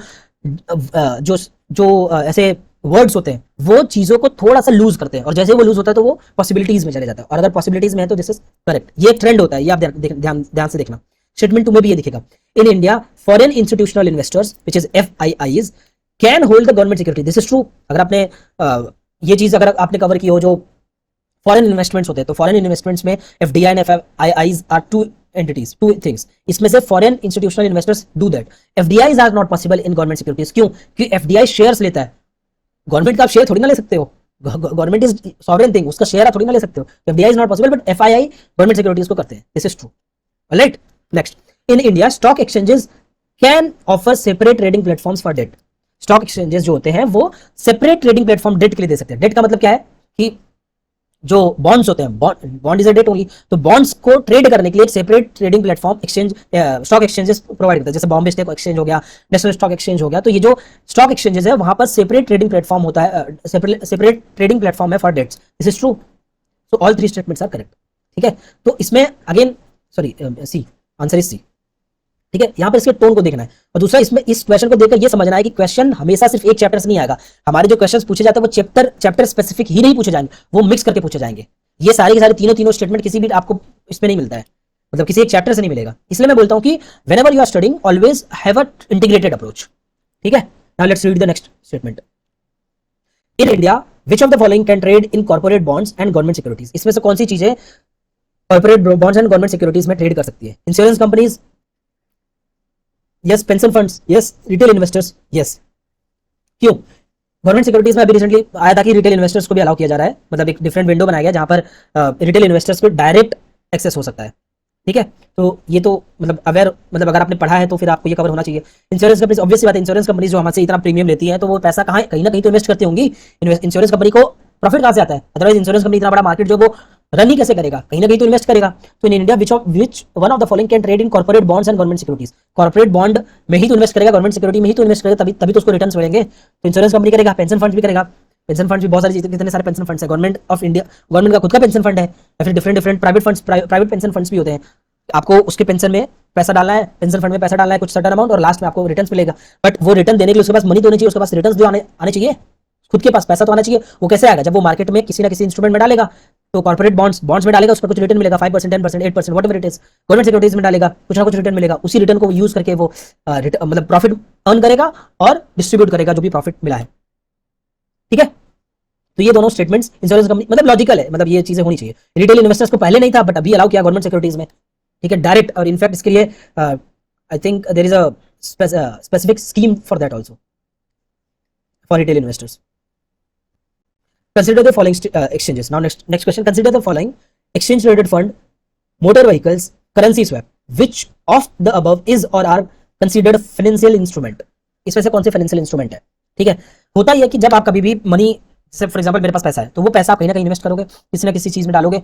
आप इस चीज को या तो हार्ड कोर फिजिकल एसेट में डालोगे, मान लो आपके पास पैसा है, वो पैसा आपने यूज किया लैंड खरीदने के लिए, कोई जमीन खरीदने के लिए, जमीन में खरीदा, तो ये फिजिकल हार्ड एसेट है, राइट? तो ये हो गया physical asset, physical instrument, hard instrument.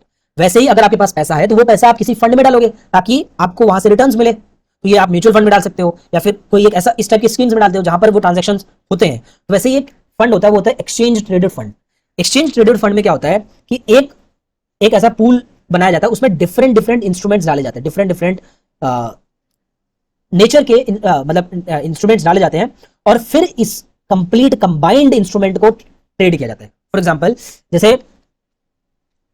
एक कंपनी है, उसका एक एक्सचेंज ट्रेडेड फंड है, उसने इसमें क्या करता है, लगभग 500, 1000, फिर 500 बेस्ट कंपनीज का इसमें शेयर्स डाल देगा, उसमें बॉन्ड्स डाल देगा। इसमें बहुत सारी चीजें हो सकती है, बॉन्ड्स हो सकता है, कुछ डिफरेंट डिफरेंट फाइनेंशियल इंस्ट्रूमेंट्स हो सकते हैं जिसमें वो मनी इन्वेस्ट करेगा, जो अमाउंट, जो पैसा हम लोग देंगे वो इन्वेस्ट करेगा। इससे क्या होता है कि चीजें डाइवर्सिफाई हो जाती है। किसी एक कंपनी, जैसे मान लो कि आपने अडानी में डाल दिया, अडानी का अगर मान लो कोई भी बैड न्यूज आया, स्टॉक्स केम क्राइसिंग डाउन, तो आपको बहुत लॉस होगा। तो इसके लिए डिफरेंट डिफरेंट फंड्स बनाए गए हैं जिसमें इन्वेस्टमेंट करके आप अपने रिस्क को डाइवर्सिफाई कर सकते हो। एक्सचेंज ट्रेडेड फंड वही होता है जिसमें आपका जो इंस्ट्रूमेंट, जो मनी होगा, वो एक ऐसे टूल में डाला जाएगा। वो टूल क्या होगा, इसमें कुछ मतलब ये जो फंड बनेगा, इस फंड में कुछ इन्वेस्टमेंट जो होगा वो रिटेल इन्वेस्टमेंट में जाएगा, कुछ इन्वेस्टमेंट जो होगा वो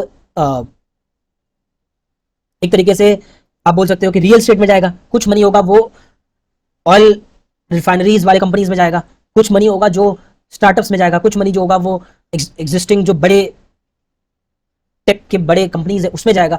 इस तरीके से इस सिंगल फंड में मल्टीपल डिफरेंट टूल्स होंगे जिसमें ये मनी इन्वेस्ट किया जाएगा।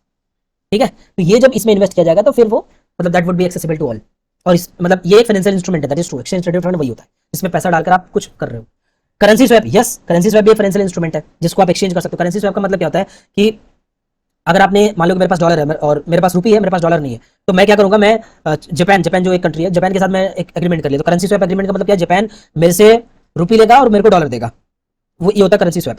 लेकिन बाद में फिर मैं उसको डॉलर रिटर्न कर दूंगा। इससे क्या होता है, my immediate need of dollar would be satisfied, क्योंकि मेरे को मान लो कि इमीडिएटली $100 बिलियन चाहिए टू कंप्लीट वन ट्रेड, या फिर कोई भी ट्रेड करना, उसमें इतना अमाउंट चाहिए।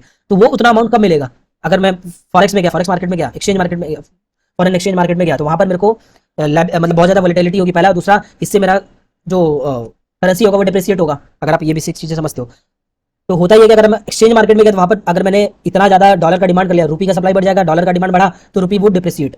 लेकिन जब हम लोग करेंसी स्वैप करते हैं तो इससे डिप्रिसिएशन से बच जाते हैं, मतलब एक तरीके से अपने लेवल पर चीजें मैनेज हो जाती है। ठीक है, क्योंकि एक फाइनेंशियल इंस्ट्रूमेंट है। मोटर व्हीकल कब से यार फाइनेंशियल इंस्ट्रूमेंट हो गया? मोटर व्हीकल तो एक हार्ड फिजिकल एसेट है, तो इसलिए 1 and 3 इज करेक्ट। इस तरीके से आप चीजों को सॉल्व कर सकते हो। ठीक है, now let's read the next question. With reference to the sectors of Indian economy consider the following pairs. इन स्टेटमेंट्स को देखना है, इंडियन इकोनॉमी के हिसाब से इसको देखना है। स्टोरेज ऑफ एग्रीकल्चर प्रोड्यूस, देखो मतलब कि यहाँ पर सेक्टर्स ऑफ इकोनॉमी जो होता है, primary sector, secondary sector, tertiary sector होता है। प्राइमरी में क्या होता है, anything which we do on natural, anything which we get naturally, that would be primary sector, right. जैसे मान लो कि माइनिंग कर रहे हैं, डायरेक्टली नेचर से ही तो खोद कर निकाल रहे हो। अगर आप क्रॉपिंग कर रहे हो, एग्रीकल्चर एक्टिविटीज कर रहे हो, एग्रीकल्चर एंड अलाइड एक्टिविटीज कर रहे हो, गाय भैंस से दूध निकाल रहे हो, डेयरिंग कर रहे हो, ये प्राइमरी एक्टिविटी हो गया। ठीक है, कॉटन प्रोड्यूस कर रहे हो, प्राइमरी एक्टिविटी हो गया। ठीक है, सेकेंडरी में क्या होता है कि उस पर कुछ प्रोसेस करके कुछ मैन्युफैक्चर किया जा रहा है। जैसे आपने कॉटन लिया और कॉटन से आप क्लोथ्स बना रहे हो, दैट इज सेकेंडरी एक्टिविटी। मतलब आपने प्राइमरी सोर्स से कुछ लिया, उस पर कुछ प्रोसेस किया और कुछ produce out, you produce some output. आपने कोल लिया, आयरन ओर लिया और उन दोनों से आपने स्टील बनाया, this is manufacturing, this is secondary. ठीक है, टर्सरी क्या होती है, जो सर्विसेज दी जाती है, उसको रिफाइन करना, उसको स्टोर करना, उसको ट्रांसपोर्ट करना, ये सारी की सारी जो चीज होती है सर्विसेज में आती है। सो ये बेसिक ऑफ इकोनॉमी, जो fundamental of economy, micro economy से क्वेश्चन है। ठीक है, देखो क्वेश्चन क्या है, इकोनॉमिक कोई एक इकोनॉमिक एक्टिविटी किस सेक्टर का वो बिलोंग करता है। Storage of agriculture produce, storage of agriculture produce, देखो ये एग्रीकल्चर प्रोड्यूस की बात नहीं कर रहा, उसको स्टोर करना है, प्रोड्यूस कर लिया अब उसको स्टोर करना है, प्रोड्यूस करने के बाद स्टोर करना है, तो स्टोर करना is a service, so it should be tertiary. ठीक है, so this is wrong. Dairy farm primary, सीधे मतलब क्योंकि आप डेयरी फार्मिंग कर रहे हो ना, ये डायरेक्ट एक्टिविटी है, तो ये डेयरी फार्मिंग प्राइमरी है। Mineral exploration, mineral exploration it is mineral extraction, नहीं एक्सप्लोरेशन। इसमें क्या है, देखो माइनिंग एंड कोरिंग जो होता है, मतलब आप माइनिंग कर रहे हो, खोद रहे हो, और कोरिंग मतलब कुछ सटल एरिया में कुछ ही डेप्थ में खुदाई कर रहे हो और वहां से आप मिनरल्स को निकाल रहे हो, that is primary activity. But यहाँ पर बोला मिनरल एक्सप्लोरेशन, एक्सप्लोरेशन का मतलब आप आइडेंटिफाई कर रहे हो कि कहाँ पर मिनरल्स मिल सकते हैं। ये बहुत ही हाईली स्किल्ड जॉब है, इसमें बहुत ही ज्यादा आपको अंडरस्टैंडिंग होनी चाहिए, आपको अपने नॉलेज को अप्लाई करना है, आपको सोचना है, देखना है, एनालाइज करना है, वहाँ की क्लाइमेटिक कंडीशंस को देखना है। नहीं तो आप सभी जगह खोद कर शुरू कर दिए, मतलब ऐसे अगर खोदना शुरू कर दो तो आपको यहीं पर ही मुंबई के मतलब मुंबई में ही आप खोदाई शुरू कर दो तो कुछ ना कुछ फॉर्म में तो सोना तो मिल ही जाएगा, लेकिन it is not the most efficient use of the resource, right. तो mineral exploration is for that कि आपको बहुत ही ज्यादा इफेक्टिव एफिशिएंट यूज करना है, आपको सस्टेनेबल यूज करना है, तो उसके लिए ये टर्सरी एक्टिविटी होगी, this is true. And weaving cloth is secondary, obviously बात मैंने अभी जस्ट बताया कि अगर आपने कॉटन प्रोड्यूस किया जैसे प्राइमरी, उस कॉटन से आपने थ्रेड बनाया और उससे क्लोथ बना रहे हो, वीव कर रहे हो, दैट इज सेकेंडरी, मैन्युफैक्चरिंग हो रही है। ठीक है, तो इस हिसाब से 2, 3, 4 are correct, but this statement is incorrect पहला। लेकिन अब मैं यहाँ पर एक चीज मैं दिखाने वाला हूं कि किस तरीके से ये जो पेयर वाला क्वेश्चन होता है, only 1 pair is correct, only 2, only 3, only 4 is correct, ये बहुत ही गलत अप्रोच है to test the true understanding of an aspirant. क्यों? यहाँ पर एक्चुअल में मैंने जब पेपर अटेम्प्ट किया था तो मैंने पहले को करेक्ट किया था, दूसरे को करेक्ट कर दिया था, तीसरे को गलत किया था, चौथे को करेक्ट किया था। इफेक्टिवली देखा जाए तो 3 पेयर्स ऑफ करेक्ट मैंने किया, मैंने 3 पेयर्स ऑफ करेक्ट, लेकिन मैंने जो लॉजिक लगाया, जो मैंने अप्लाई किया था एग्जाम हॉल में, वो गलत था, राइट। तो इसका मतलब आंसर तो मेरा सही आ गया, बिकॉज जो चीज मैंने यहाँ पर सही किया उसी को यहाँ पर गलत कर दिया, तो ये बैलेंस हो गया, लेकिन मेरी ट्रू अंडरस्टैंडिंग यहाँ पर असेस नहीं हो पाई। और इसीलिए मैं 2023 के पेपर को बहुत ही वेहेमेंटली अपोज करता हूँ कि उस टाइप का पेपर कभी नहीं बनाया जाना चाहिए। This is definitely not the right approach, क्योंकि अगर आप टेस्ट ले रहे हो तो टेस्ट लेने पर आपको ये असेस करना है ना कि जो चीजें पूछी जा रही है क्या वो एस्पिरेंट को आता है कि नहीं आता है, क्या वो अप्लाई कर पा रहे हैं कि नहीं आ पा रहे। यहाँ पर तो एप्लीकेशन सीधे गलत मैंने किया है, फिर भी मेरा आंसर सही आ रहा है। एंड ये होता है कि अगर मेरे को चीजें सही नहीं आती लेकिन एक्जैक्टली अपोजिट आती है तो फिर भी मेरे को सही मार्क्स मिल जाएगा, and which was the case in the last years paper, and that is the reason why I always say कि ये टाइप के क्वेश्चंस, मतलब आई वाज फॉर्चुनेट ये सही गया, but this was not the right approach. ठीक है, now let's read the next question. Consider the following statement material: agriculture residue, corn grain, wastewater treatment sludge, wood mill waste. Which of the above can be used as a feedstock for producing sustainable aviation fuel? Actually में देखा जाए तो ये sustainable aviation fuel का मतलब क्या है कि जो हम लोग एविएशन से जो ग्रीन हाउस गैसेस का एमिशन होता है उसको रिड्यूस करना है। मान लो कि अभी 100 यूनिट हो रहा है तो उसको कम करके 50 यूनिट, 30 यूनिट, 20 यूनिट करना है, ताकि हम लोग अपने जो कमिटमेंट्स हैं ग्रीन हाउस गैस एमिशंस को कम करना, ओवरऑल ग्लोबल टेम्परेचर राइज को कम करना, उसको हम लोग अचीव कर पाए। उसके लिए ये एक नया अप्रोच लाया गया कि हम लोग एक फीड स्टॉक ऐसे यूज करेंगे जो कि फॉसिल फ्यूल का यूज करके जो वेस्ट होता है, जो वेस्ट जो हम लोग प्रोड्यूस करते हैं उसका यूज करें, या फिर जो रिन्यूएबल सोर्सेस होते हैं उसका यूज करें। ठीक है, तो agriculture residue, yes this could be use, जो बचा हुआ है उसको यूज कर रहे हो। कॉर्न ग्रेन, मैंने सोचा कि कॉर्न ग्रेन तो यार खाने के लिए यूज करता है, यहाँ पर स्कार्सिटी है, कॉर्न ग्रेन तो बहुत ही वैल्यूएबल है, इसके लिए इसको नहीं यूज किया जाना चाहिए। और ये मैंने एक पीवाईक्यू मैंने देखा था, उसमें पूछा गया था कि इसमें से कौन सा चीज यूज की जाती है to produce some fuel sort of a thing. उसमें कसावा था, मोलासेस थे, मतलब एज इन जो गन्ना हम लोग जो शुगर केन होता है उसको जब हम लोग पेरते हैं, पेरने के बाद उसको उसमें से जो बचा हुआ चीज निकलता है उसको हम लोग नॉर्मल भाषा में खोइया बोलते हैं, तो वो जो बचकर निकलता है वो मोलासेस होता है, उसका यूज करते थे उस चीज को प्रोड्यूस करने के लिए, विच वॉज लॉजिकल, कहाँ यार कर सकते हैं। लेकिन उसमें एक था हॉर्स ग्रेन या फिर आई थिंक हॉर्स ग्राम, मतलब कि चना, जो अच्छा बढ़िया चना होता है उसका यूज करते हैं। तो उस समय हम लोग ने लॉजिक दिया था यार इतना अच्छा जो है यहाँ पर स्कार्सिटी है, फूड चैलेंजेस पर आ जाएगा, फूड सिक्योरिटी पर चैलेंज आ जाएगा अगर हम लोग उसका यूज करेंगे, तो दैट इज रॉन्ग। तो वहां पर मैंने उससे एलिमिनेट किया था। तो वही लॉजिक मैंने यहाँ पर लगा कि कॉर्न ग्रेन तो ये तो बहुत ही यूजफुल है, इसको क्यों यूज करेंगे, क्योंकि इससे तो फिर फूड सिक्योरिटी पर चले जाएगा, विच वाज सो इस थॉट से मैंने इसको गलत किया। और वुड मिल वेस्ट, तो ये वेस्ट चीजें तो ऑब्वियसली ये यूज की जानी चाहिए। अच्छा है, तो ये 134 मैंने किया था, जबकि करेक्ट आंसर है 1 2 3 4 चारों इसी। तो यहाँ पर पीवाईक्यू एनालिसिस बैकफायर कर गया। तो ये मैं सिर्फ आपको बताना चाहता हूँ कि पीवाईक्यू एनालिसिस जरूरी नहीं कि हमेशा आपको हेल्प करे, लेकिन ओवरऑल आपको हेल्प कर जाएगा। ओवरऑल अगर आपने एक अंडरस्टैंडिंग आपकी डेवलप की है तो वो हेल्प कर जाएगा। ठीक है, now let's read the next question. With reference to the physical capital in Indian economy consider the following pairs. Indian economy में फिजिकल कैपिटल के हिसाब से ये पेयर्स को देखो, क्या बोल रहा है, आइटम्स है, कैटेगरी है। फार्मर्स प्लाउ वर्किंग कैपिटल है, computer fixed capital, yarn used by weaver fixed capital, petrol working capital. देखो पहले तो आपको ये समझना है, ये माइक्रो इकोनॉमी का क्वेश्चन है। फिजिकल कैपिटल जो हम लोग है दो तरीके का होता है, कोई भी कैपिटल जो होता है फिजिकल कैपिटल दो तरीके का होता है, एक होता है वर्किंग कैपिटल, एक होता है फिक्स्ड कैपिटल। कैपिटल का मतलब ये होता है इन जनरल, अगर आपने पढ़ा है तो आपको कैपिटल का अंडरस्टैंडिंग ये होना चाहिए कि anything which is used in the process of production which is used but it is not getting consumed in this process. ये होता है इन जनरल जो हम लोग फैक्टर्स ऑफ प्रोडक्शन में जो कैपिटल पढ़ते हैं वो कैपिटल ये होता है। ठीक है, जो प्रोडक्शन के प्रोसेस में, जैसे मान लो कि एक मशीन है, एक मशीन का यूज करके मैं कोई चीज प्रोड्यूस कर रहा हूँ। फॉर एग्जांपल मैं मशीन का यूज करके let's say I am producing this pen, right. तो जो मशीन इस पेन को प्रोड्यूस करी है, क्या ये प्रोसेस में, क्या ये प्रोडक्शन के प्रोसेस में इस पेंसिल को बनाने में ये मशीन खत्म हो रही है क्या? नहीं ना। तो ऑब्वियस सी बात है ये जो मशीन थी जो बना रही है ये है फिक्स्ड कैपिटल, जो कंज्यूम नहीं हो रही है, खत्म नहीं हो रही है, लेकिन इसको बनाने में कुछ ना कुछ तो ये मटेरियल जो बनकर आया है इसका कुछ ना कुछ रॉ मटेरियल इसमें लगा होगा जो इसको प्रोड्यूस करने में हेल्प किया होगा। जैसे फॉर एग्जांपल इसको प्रोड्यूस करने में रॉ मटेरियल क्या लगा, प्लास्टिक लगा होगा, कुछ मतलब डिफरेंट कलर्स लगे होंगे, डिफरेंट मेटल्स लगे होंगे इसको प्रोड्यूस करने में। तो ये सारी की सारी चीजें इनपुट में आ रही है, इसका यूज करके एक नया प्रोडक्ट बन गया। तो जो चीज यूज होकर नया चीज बन गई दैट इज वर्किंग कैपिटल। उसको चलाने में जो चीज यूज हो गई दैट इज वर्किंग कैपिटल। ठीक है, अब पढ़ते हैं फार्मर्स प्लाउ। जो फार्मर होता है वो जो हल यूज करता है वो क्या है, क्या वर्किंग कैपिटल है? मतलब खेत को जोतते जोतते क्या उसका हल खत्म हो गया? नहीं ना। तो ऑब्वियस सी बात है अगर वो खत्म नहीं हुआ, वो हल हर दिन चलाएगा, सालों साल चलाएगा, तो वो होता है fixed capital, not the working capital. Working capital consume हो जाता है। Repeating my point. तो वो हो सकता है कि उसमें थोड़ा बहुत डेप्रिवेशन मतलब कि उसका कुछ ना कुछ उसमें कुछ डेप्रिसिएशन हो, उसका कुछ ना कुछ पार्ट इरोड हो, that is different thing, but effectively देखा जाए तो वो खत्म नहीं हो जाता है। तो इसके लिए ये फिक्स्ड कैपिटल है, वर्किंग कैपिटल नहीं। This is wrong. कंप्यूटर जो होता है ये फिक्स्ड कैपिटल है। क्यों? जैसे मैं ये लैपटॉप यूज कर रहा हूँ, ये लैपटॉप यूज करके अगर मान लो कि मैं किसी क्लासेस के लिए, किसी इंस्टीट्यूशन के लिए पढ़ाता, तो इस लैपटॉप का यूज करके मैं कोई चीज प्रोड्यूस कर रहा हूँ, ये लैपटॉप खत्म नहीं हो रहा है और मैं सर्विसेज दे पा रहा हूँ, इसका यूज करके मैं एक बिजनेस रन कर रहा हूँ। तो इसका मतलब ये हुआ कि ये एक फिक्स्ड कैपिटल है। एक आईटी कंपनी है, वहां पर जितने भी कंप्यूटर्स होते हैं वो सब यूज किए जाते हैं टू प्रोड्यूस समथिंग जो कि उसको सेल करता है, और ये सस्टेनेबली बना रहता है सालों साल तक, मतलब एक लॉन्ग उसका टाइम पीरियड होता है। तो ये फिक्स्ड कैपिटल हो जाएगा।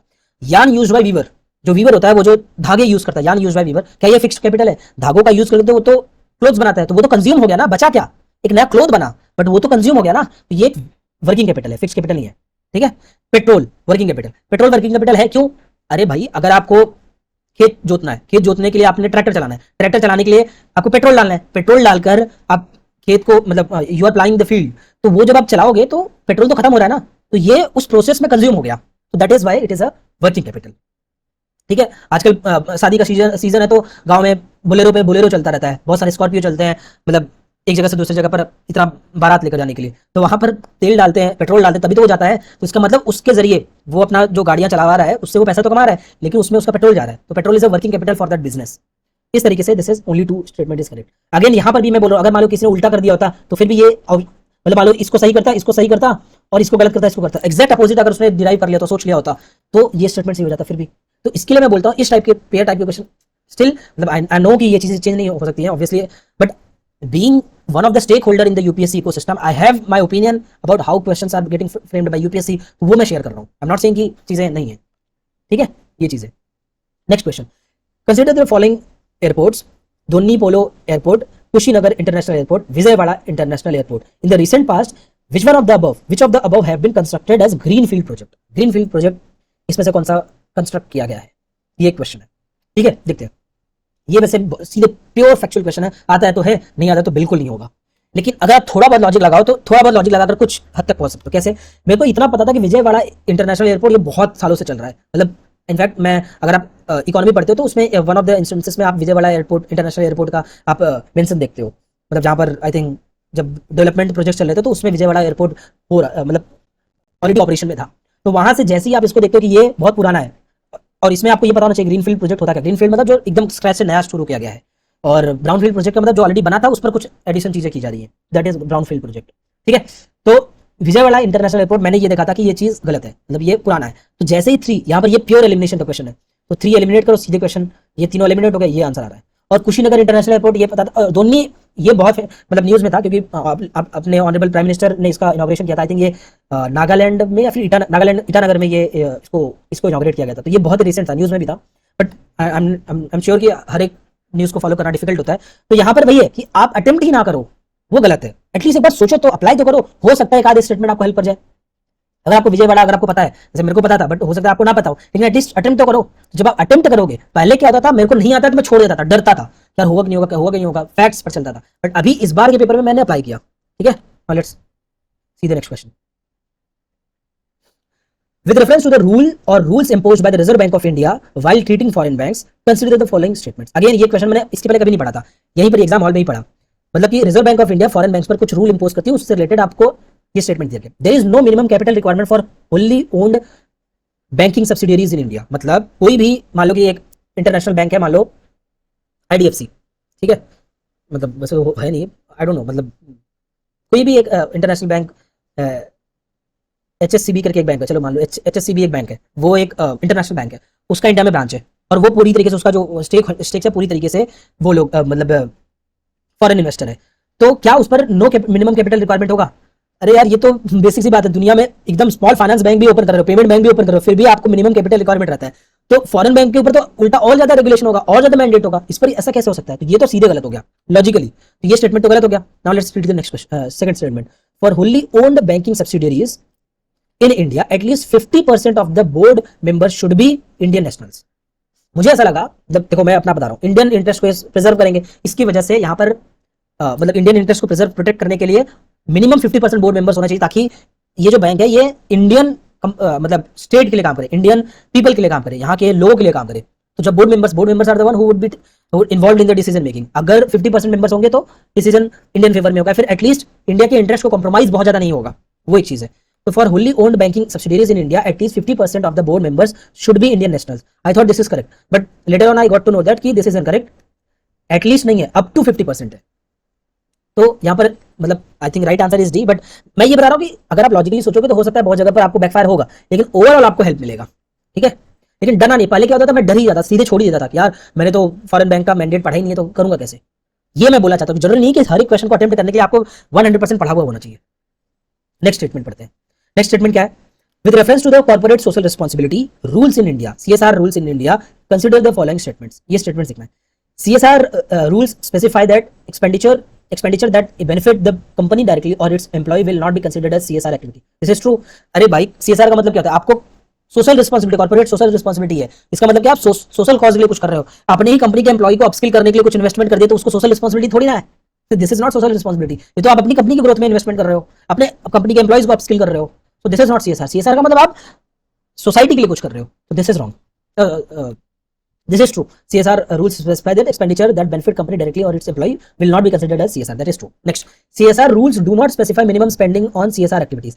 बेयर मिनिमम कितना स्पेंड करना ये स्पेसिफाई नहीं करता, ऐसा ये बोला, जबकि ये गलत है। अगर आप CSR अगर बेसिक भी पढ़े हो तो इसमें मैंडेट है 2% of total profit which has been made, average profit which has been made in the past 1 year, वो स्पेंड होना चाहिए सोशल एक्टिविटीज में, सोशल वेलफेयर थिंग के लिए। क्यों? CSR का आपको लॉजिक पता होगा कि बेसिकली कोई भी कॉर्पोरेट वर्क करता है एक सोसाइटी में, उस सोसाइटी के लोगों के कंट्रीब्यूशन के वजह से ही वो कंपनी ग्रो कर रही है। वो लोग मतलब कि common citizenry are not protesting, they are not creating any blockade in their operation. तो ये this in itself is a favour which is done by the people for the company. तो इसके लिए उनका भी एक रिस्पांसिबिलिटी है कि आप कुछ करो उनके लिए। तो ये इस माइंडसेट से आता है कि आप कोई भी कॉर्पोरेट अपना प्रॉफिट ना बनाए, उसका एक सोशल एंगल भी हो, तो इसके लिए 2% किया जाता है। इसीलिए ना जो हम लोग देते हैं रिलायंस, अडानी, टाटा, इतने सारे जो करते हैं, तो वो इसलिए भी नहीं, मतलब एक तो है कि जो अच्छे फिलैंथ्रोपिस्ट कॉज के हैं तो वो लोग करते भी हैं। फॉर एग्जांपल टाटा ग्रुप, वो बहुत ज्यादा फिलैंथ्रोपिक एक्टिविटी करता है, लेकिन कुछ लोग होते हैं वो तो सिर्फ प्रॉफिट कमाना चाहते हैं, वो जब तक मैंडेट ना हो तो करेंगे भी नहीं। तो वो एक चीज़ है, ठीक है। और इसमें भी कुछ मतलब रिक्वायरमेंट है कि इतना मिनिमम टर्नओवर होना चाहिए, तभी आप एलिजिबल रहोगे, या फिर तभी आप कर सकते हो। वैसे करने के लिए कभी भी कर सकते हो, लेकिन एक सर्टन टर्नओवर के बाद तो आपको करना ही है। सो स्टेटमेंट 1 इज करेक्ट, ठीक है। और ये वैसे भी CSR ऐसे हवा में नहीं पूछ लिया गया था। CSR पूछने का एक सबसे बड़ा रीजन ये था कि आई थिंक CSR ये जो रूल्स आए थे ये 2013 में आए थे, तो इसका एक डेकेड हो गया था, इस वजह से ये मतलब क्वेश्चन में पूछा गया। तो इसके लिए कोई भी ऐसा चीज जो डिकेडल अप्रोच में है, या फिर 5 ईयर, 10 ईयर, 15 ईयर, 20 ईयर, मतलब कोई भी एक माइलस्टोन अचीव कर रहा है, तो फिर वो इंपॉर्टेंट हो जाता है। तो उस थॉट से भी हमें करना चाहिए। ठीक है, अब रीड करते हैं next question. With reference to the Indian economy, collateral borrowing and lending obligation are instruments of collateral borrowing and lending obligations। मतलब collateral मतलब there is something secured lending होगा। collateral का मतलब क्या है? आप lend कर रहे हो लेकिन कुछ security के साथ, मतलब आप किसी को लोन दे रहे हो लेकिन कुछ लोगे, तो collateral borrowing and lending obligations CBLO जो होता है, ये किस चीज का इंस्ट्रूमेंट है? देखो, borrowing and lending हो रही है कोलेटरलाइज फॉर्म में, तो ये तो सीधी सी बात है फॉरेक्स मार्केट नहीं होगा, स्टॉक मार्केट नहीं होगा, ऑब्वियस सी बात है। ये बेसिकली बॉन्ड मार्केट या फिर मनी मार्केट हो सकता है। लेकिन यहाँ पर ये देखना है कि मनी मार्केट और बॉन्ड मार्केट में ये देखना होता है, money market is what, short term instrument, और money bond market is generally long term. तो शॉर्ट टर्म में 1 डे से 90 डेज तक का मतलब टाइम पीरियड होता है। तो सीबीएलओ अगर आपने पढ़ा है तो ही आप कर पाओगे, नहीं तो आप 50-50 पर आ सकते हो कि बॉन्ड मार्केट और मनी मार्केट। मैं खुद भी सी 50-50 पर आया था, इसको सीधे एलिमिनेट किया था, 50-50 पर आया था। मेरे को ऐसा लगा था कि कोलेट्रल है, तो कोलेट्रलाइज जनरली क्या होता है, शॉर्ट टर्म लेंडिंग में जनरली कोलेट्रल्स दिए जाते हैं, सिक्योर्ड लेंडिंग दी जाती है। तो उस थॉट से मैंने सोचा था। और वैसे भी लॉन्ग टर्म, जितने भी लॉन्ग टर्म के इंस्ट्रूमेंट्स होते हैं तो उसमें नोट्स आते हैं, मतलब इस टाइप के वर्ड्स यूज किए जाते हैं, बॉन्ड हो गया, नोट हो गया, टर्म हो गया, इस टाइप के वर्ड्स यूज किए जाते हैं। यहाँ पर collateral borrowing and lending obligations में ऐसा कुछ भी नहीं था, तो मैंने एक मतलब एक अटेम्प्ट करना था, तो मैंने मनी मार्केट किया। अगेन ये डायरेक्टली किसी भी डायरेक्ट सोर्स में नहीं मिलता है, तो again this is how we have to attempt. And last question of this discussion, ये मेरा 66 क्वेश्चन था, बट मैंने आगे पीछे हो गया था, जिस वजह से मैंने यहाँ पर उसका स्क्रीनशॉट अटैच किया हुआ है। क्वेश्चन क्या था? Which one of the following is the correct description of 100 million farmer. और उसमें एक मतलब ये चीज आप कहीं नहीं पढ़ोगे, मतलब ये कोई स्टैंडर्ड सोर्सेस में जनरली नहीं होता है। ठीक है, करंट अफेयर्स में कभी पूछा गया तो आ गया हो, जनरली ये नहीं होता है। और इस टाइप की जो चीजें होती है ना, मतलब ऐसे ही एक फार्मर्स कोएलिशन करके क्वेश्चन 2023 में या फिर 2022 में पूछा गया था। फार्मर्स कोएलिशन 2023 में ही पूछा गया था। तो इस टाइप का ना एक कोई भी एक बहुत ही फेमस इनिशिएटिव डाल देता है और उसको डिस्क्राइब करता है। तो इस टाइप के क्वेश्चन को ना पूरा का पूरा स्टेटमेंट रीड करने का, डरने का नहीं, मतलब कि इतना बड़ा स्टेटमेंट दिया तो क्या ही होगा, पढ़ते हैं, देखते हैं होता क्या। पहले आप इतना सिंपल सा सोच लो कि ये वर्ड का मतलब क्या है। 100 मिलियन फार्मर्स, ये कोई फार्मर्स का कोई एक ग्रुपिंग फॉर्म करने की कोशिश कर रहा होगा, राइट? इतना तो चीज क्लियर है। अब पढ़ते हैं statement. It is a platform for accelerating the transition towards food and water systems that are net zero, nature positive and that aims to increase farmer resilience. एक पॉजिटिव टोन है, net zero करना चाहता है, farmer की resilience को बढ़ाना चाहता है, क्योंकि हमें अडेप्टेशन करना है, और नेचर पॉजिटिव मतलब नेचर को हार्म ना हो, ऐसा चीज इसका पॉजिटिव, इसका पर्पस है। ठीक है, मैंने कभी नहीं पढ़ा है, मैंने अभी तक मैंने ये टिक भी नहीं किया था, सिर्फ मैंने सोचा हाँ हो सकता है, यहाँ पर हाईलाइट कर दिया फार्मर्स रेजिलियंस। नेक्स्ट स्टेटमेंट देखो। It is an international alliance and network of individuals and farming organisation interested in supporting and strengthening the development of organic animal husbandry. देख लो कितना स्पेसिफाई कर रहा है, organic animal husbandry, 100 million farmer. इतने farmer तो animal husbandry भी organically नहीं कर रहे होंगे। Getting my point? तो ये चीज इसको एब्सर्ड बनाती है। Next, it is digital platform fully integrated with service providers and built on blockchain that lets buyers, sellers and third party trade fertilizers quickly and securely. Is it like that? मतलब क्या ऐसा हो सकता है, मतलब इतना मास स्केल पर ये सारी चीजें हो रही है वैसे, तो ये थोड़ा सा आउट ऑफ द चीजें जा रही है। Last statement, it is a platform with the mission of encouraging the farmers to form farmer product organisation FPOs और agri business consortiums, thus facilitating the access to global open market to sell their products। मतलब ये एक तरीके से लग सकता है, लेकिन ये थोड़ा सा मतलब आउट ऑफ द चीजें जा रही है। तो मतलब A&D आपको लग सकता है कि हाँ ये भी हो सकता है कि FPOs और एग्रीकल्चर का एग्री बिजनेस के कंसोर्शियम बना रहे हैं, और ताकि वो उनके प्रोडक्ट्स को ओपन मार्केट में सेल कर पाए। लेकिन आपको पता है कि एक्सपोर्ट एंड इंपोर्ट कोई भी चीज आप जो भी प्रोड्यूस करते हो बिना गवर्नमेंट के अप्रूवल के नहीं कर सकते हो। Government approval is needed. आप अपना जो प्रोड्यूस होता है वो मंडी के अलावा कहीं पर बेच नहीं सकते हो। जब बेसिक इंडियन मार्केट में बेचने के लिए हमें मंडी में जाना पड़ता है, तो फिर ये तो इंटरनेशनल मार्केट में जा रहे हो, तो ये चीज वहां से एब्सेंट लग रही है। तो ऐसी चीजों को ABCD अप्रोच से आप इसको कर सकते हो। ठीक है, सो दिस इज इट। तो देखा जाए तो अभी तक मैंने जितने भी क्वेश्चन अटेम्प्ट किया, अगर आप उसको काउंट करोगे तो around 17-18 question I attempted correctly. तो ये क्वेश्चन करेक्ट था 1 2 3 3 सॉरी 3 4, ये मैंने कर दिया 4 1, ये भी मेरा शायद ये सही है, आई डोंट नो। 4 1, चलो ठीक है, इसको स्किप करते हैं। फिर वैसे मैंने मुझे ज़्यादा पता है कि मैंने 1 2 3 किया था, तो 5 1, चलो ठीक है 5 1 6 1, ये सही है मेरा। ये मैंने गलत किया था, ये गलत किया था 6 2, ये कितना है 7 1 7 2 8 2, ये भी सही 9 2 10 2, yes this is also correct 11 2 11 3, ये गलत है मेरा 11 3 12 3 13 3 14 3 15 3 16 3 एंड 17.3, राइट। तो इस तरीके से ये मैंने मतलब इसमें अटेम्प्ट किया। अब मेजर टेकअवेज क्या है, ये पॉइंट है, ठीक है। Now the takeaways which we can take from this entire discussion is that हमें अपना एग्जाम हॉल का एक टेम्परामेंट डेवलप करना है। वो इसी तरीके से इस थॉट प्रोसेस से टेस्ट दे देकर एनालाइज करके और क्वेश्चन को हैंडल करने के लिए बहुत ही कामली चीजों को करना है। ये जो मैंने पहले बता दिया ना कि आपको बहुत ही शांत चित्त मन से चीजों को करना है, तो ये एग्जाम हॉल टेम्परामेंट आपको डेवलप करना है। वेरी फ्यू क्वेश्चन जो होंगे डायरेक्टली आपके सोर्सेस से आएंगे, जो कि मैंने देखा 20 क्वेश्चन में से अगर आप देखोगे तो डायरेक्ट सोर्सेस से 4 या 5 क्वेश्चन थे, बाकी सब आपको अप्लाई ही करना था। तो हमें क्या करना है, we have to develop an understanding of the subject. हमें उस सब्जेक्ट की अंडरस्टैंडिंग डेवलप करनी है, एक उसका मतलब सेंस आपको आना चाहिए, so that you can think like that. मतलब आप उस सब्जेक्ट को सोच पा रहे हो, उसमें रीड कर पा रहे हो, उसको अप्लाई कर रहे हो, तो डायरेक्ट क्वेश्चंस नहीं पूछे जाएंगे। तो आपका एक सेंस डेवलप होना चाहिए इकोनॉमी के क्वेश्चंस को अटेम्प्ट करने के लिए, इकोनॉमी सब्जेक्ट को पढ़ने के लिए। और आपको खेलना है, ये नहीं कि डरना है, you just play, try to express yourself, go and unleash yourself, ठीक है। पीआईक्यू एनालिसिस हेल्प, क्योंकि उससे ट्रेंड समझ में आता है, पैटर्न समझ में आता है। इस टाइप के क्वेश्चंस पूछे जाते हैं, इस टाइप के क्वेश्चंस में यूपीएससी जनरली इस टाइप के आंसर्स देता है, तो ये ट्रेंड एनालिसिस में हेल्प करता है। वाइड रीडिंग चाहिए ताकि आपको इंटरकनेक्शन आना चाहिए एक सब्जेक्ट का दूसरे सब्जेक्ट से, एनवायरमेंट का इकोनॉमी से, ज्योग्राफी का इकोनॉमी से, एनवायरमेंट से, साइंस एंड टेक्स से, इस तरीके से इंटीग्रेशन आना चाहिए। एकदम कट टू कट चीजें नहीं करनी है, एवरीथिंग विच है। और यहां पर जितनी भी चीजें मैंने बोली है, ये everything is backed by evidence, ये बात ध्यान में रख लेना, ठीक है।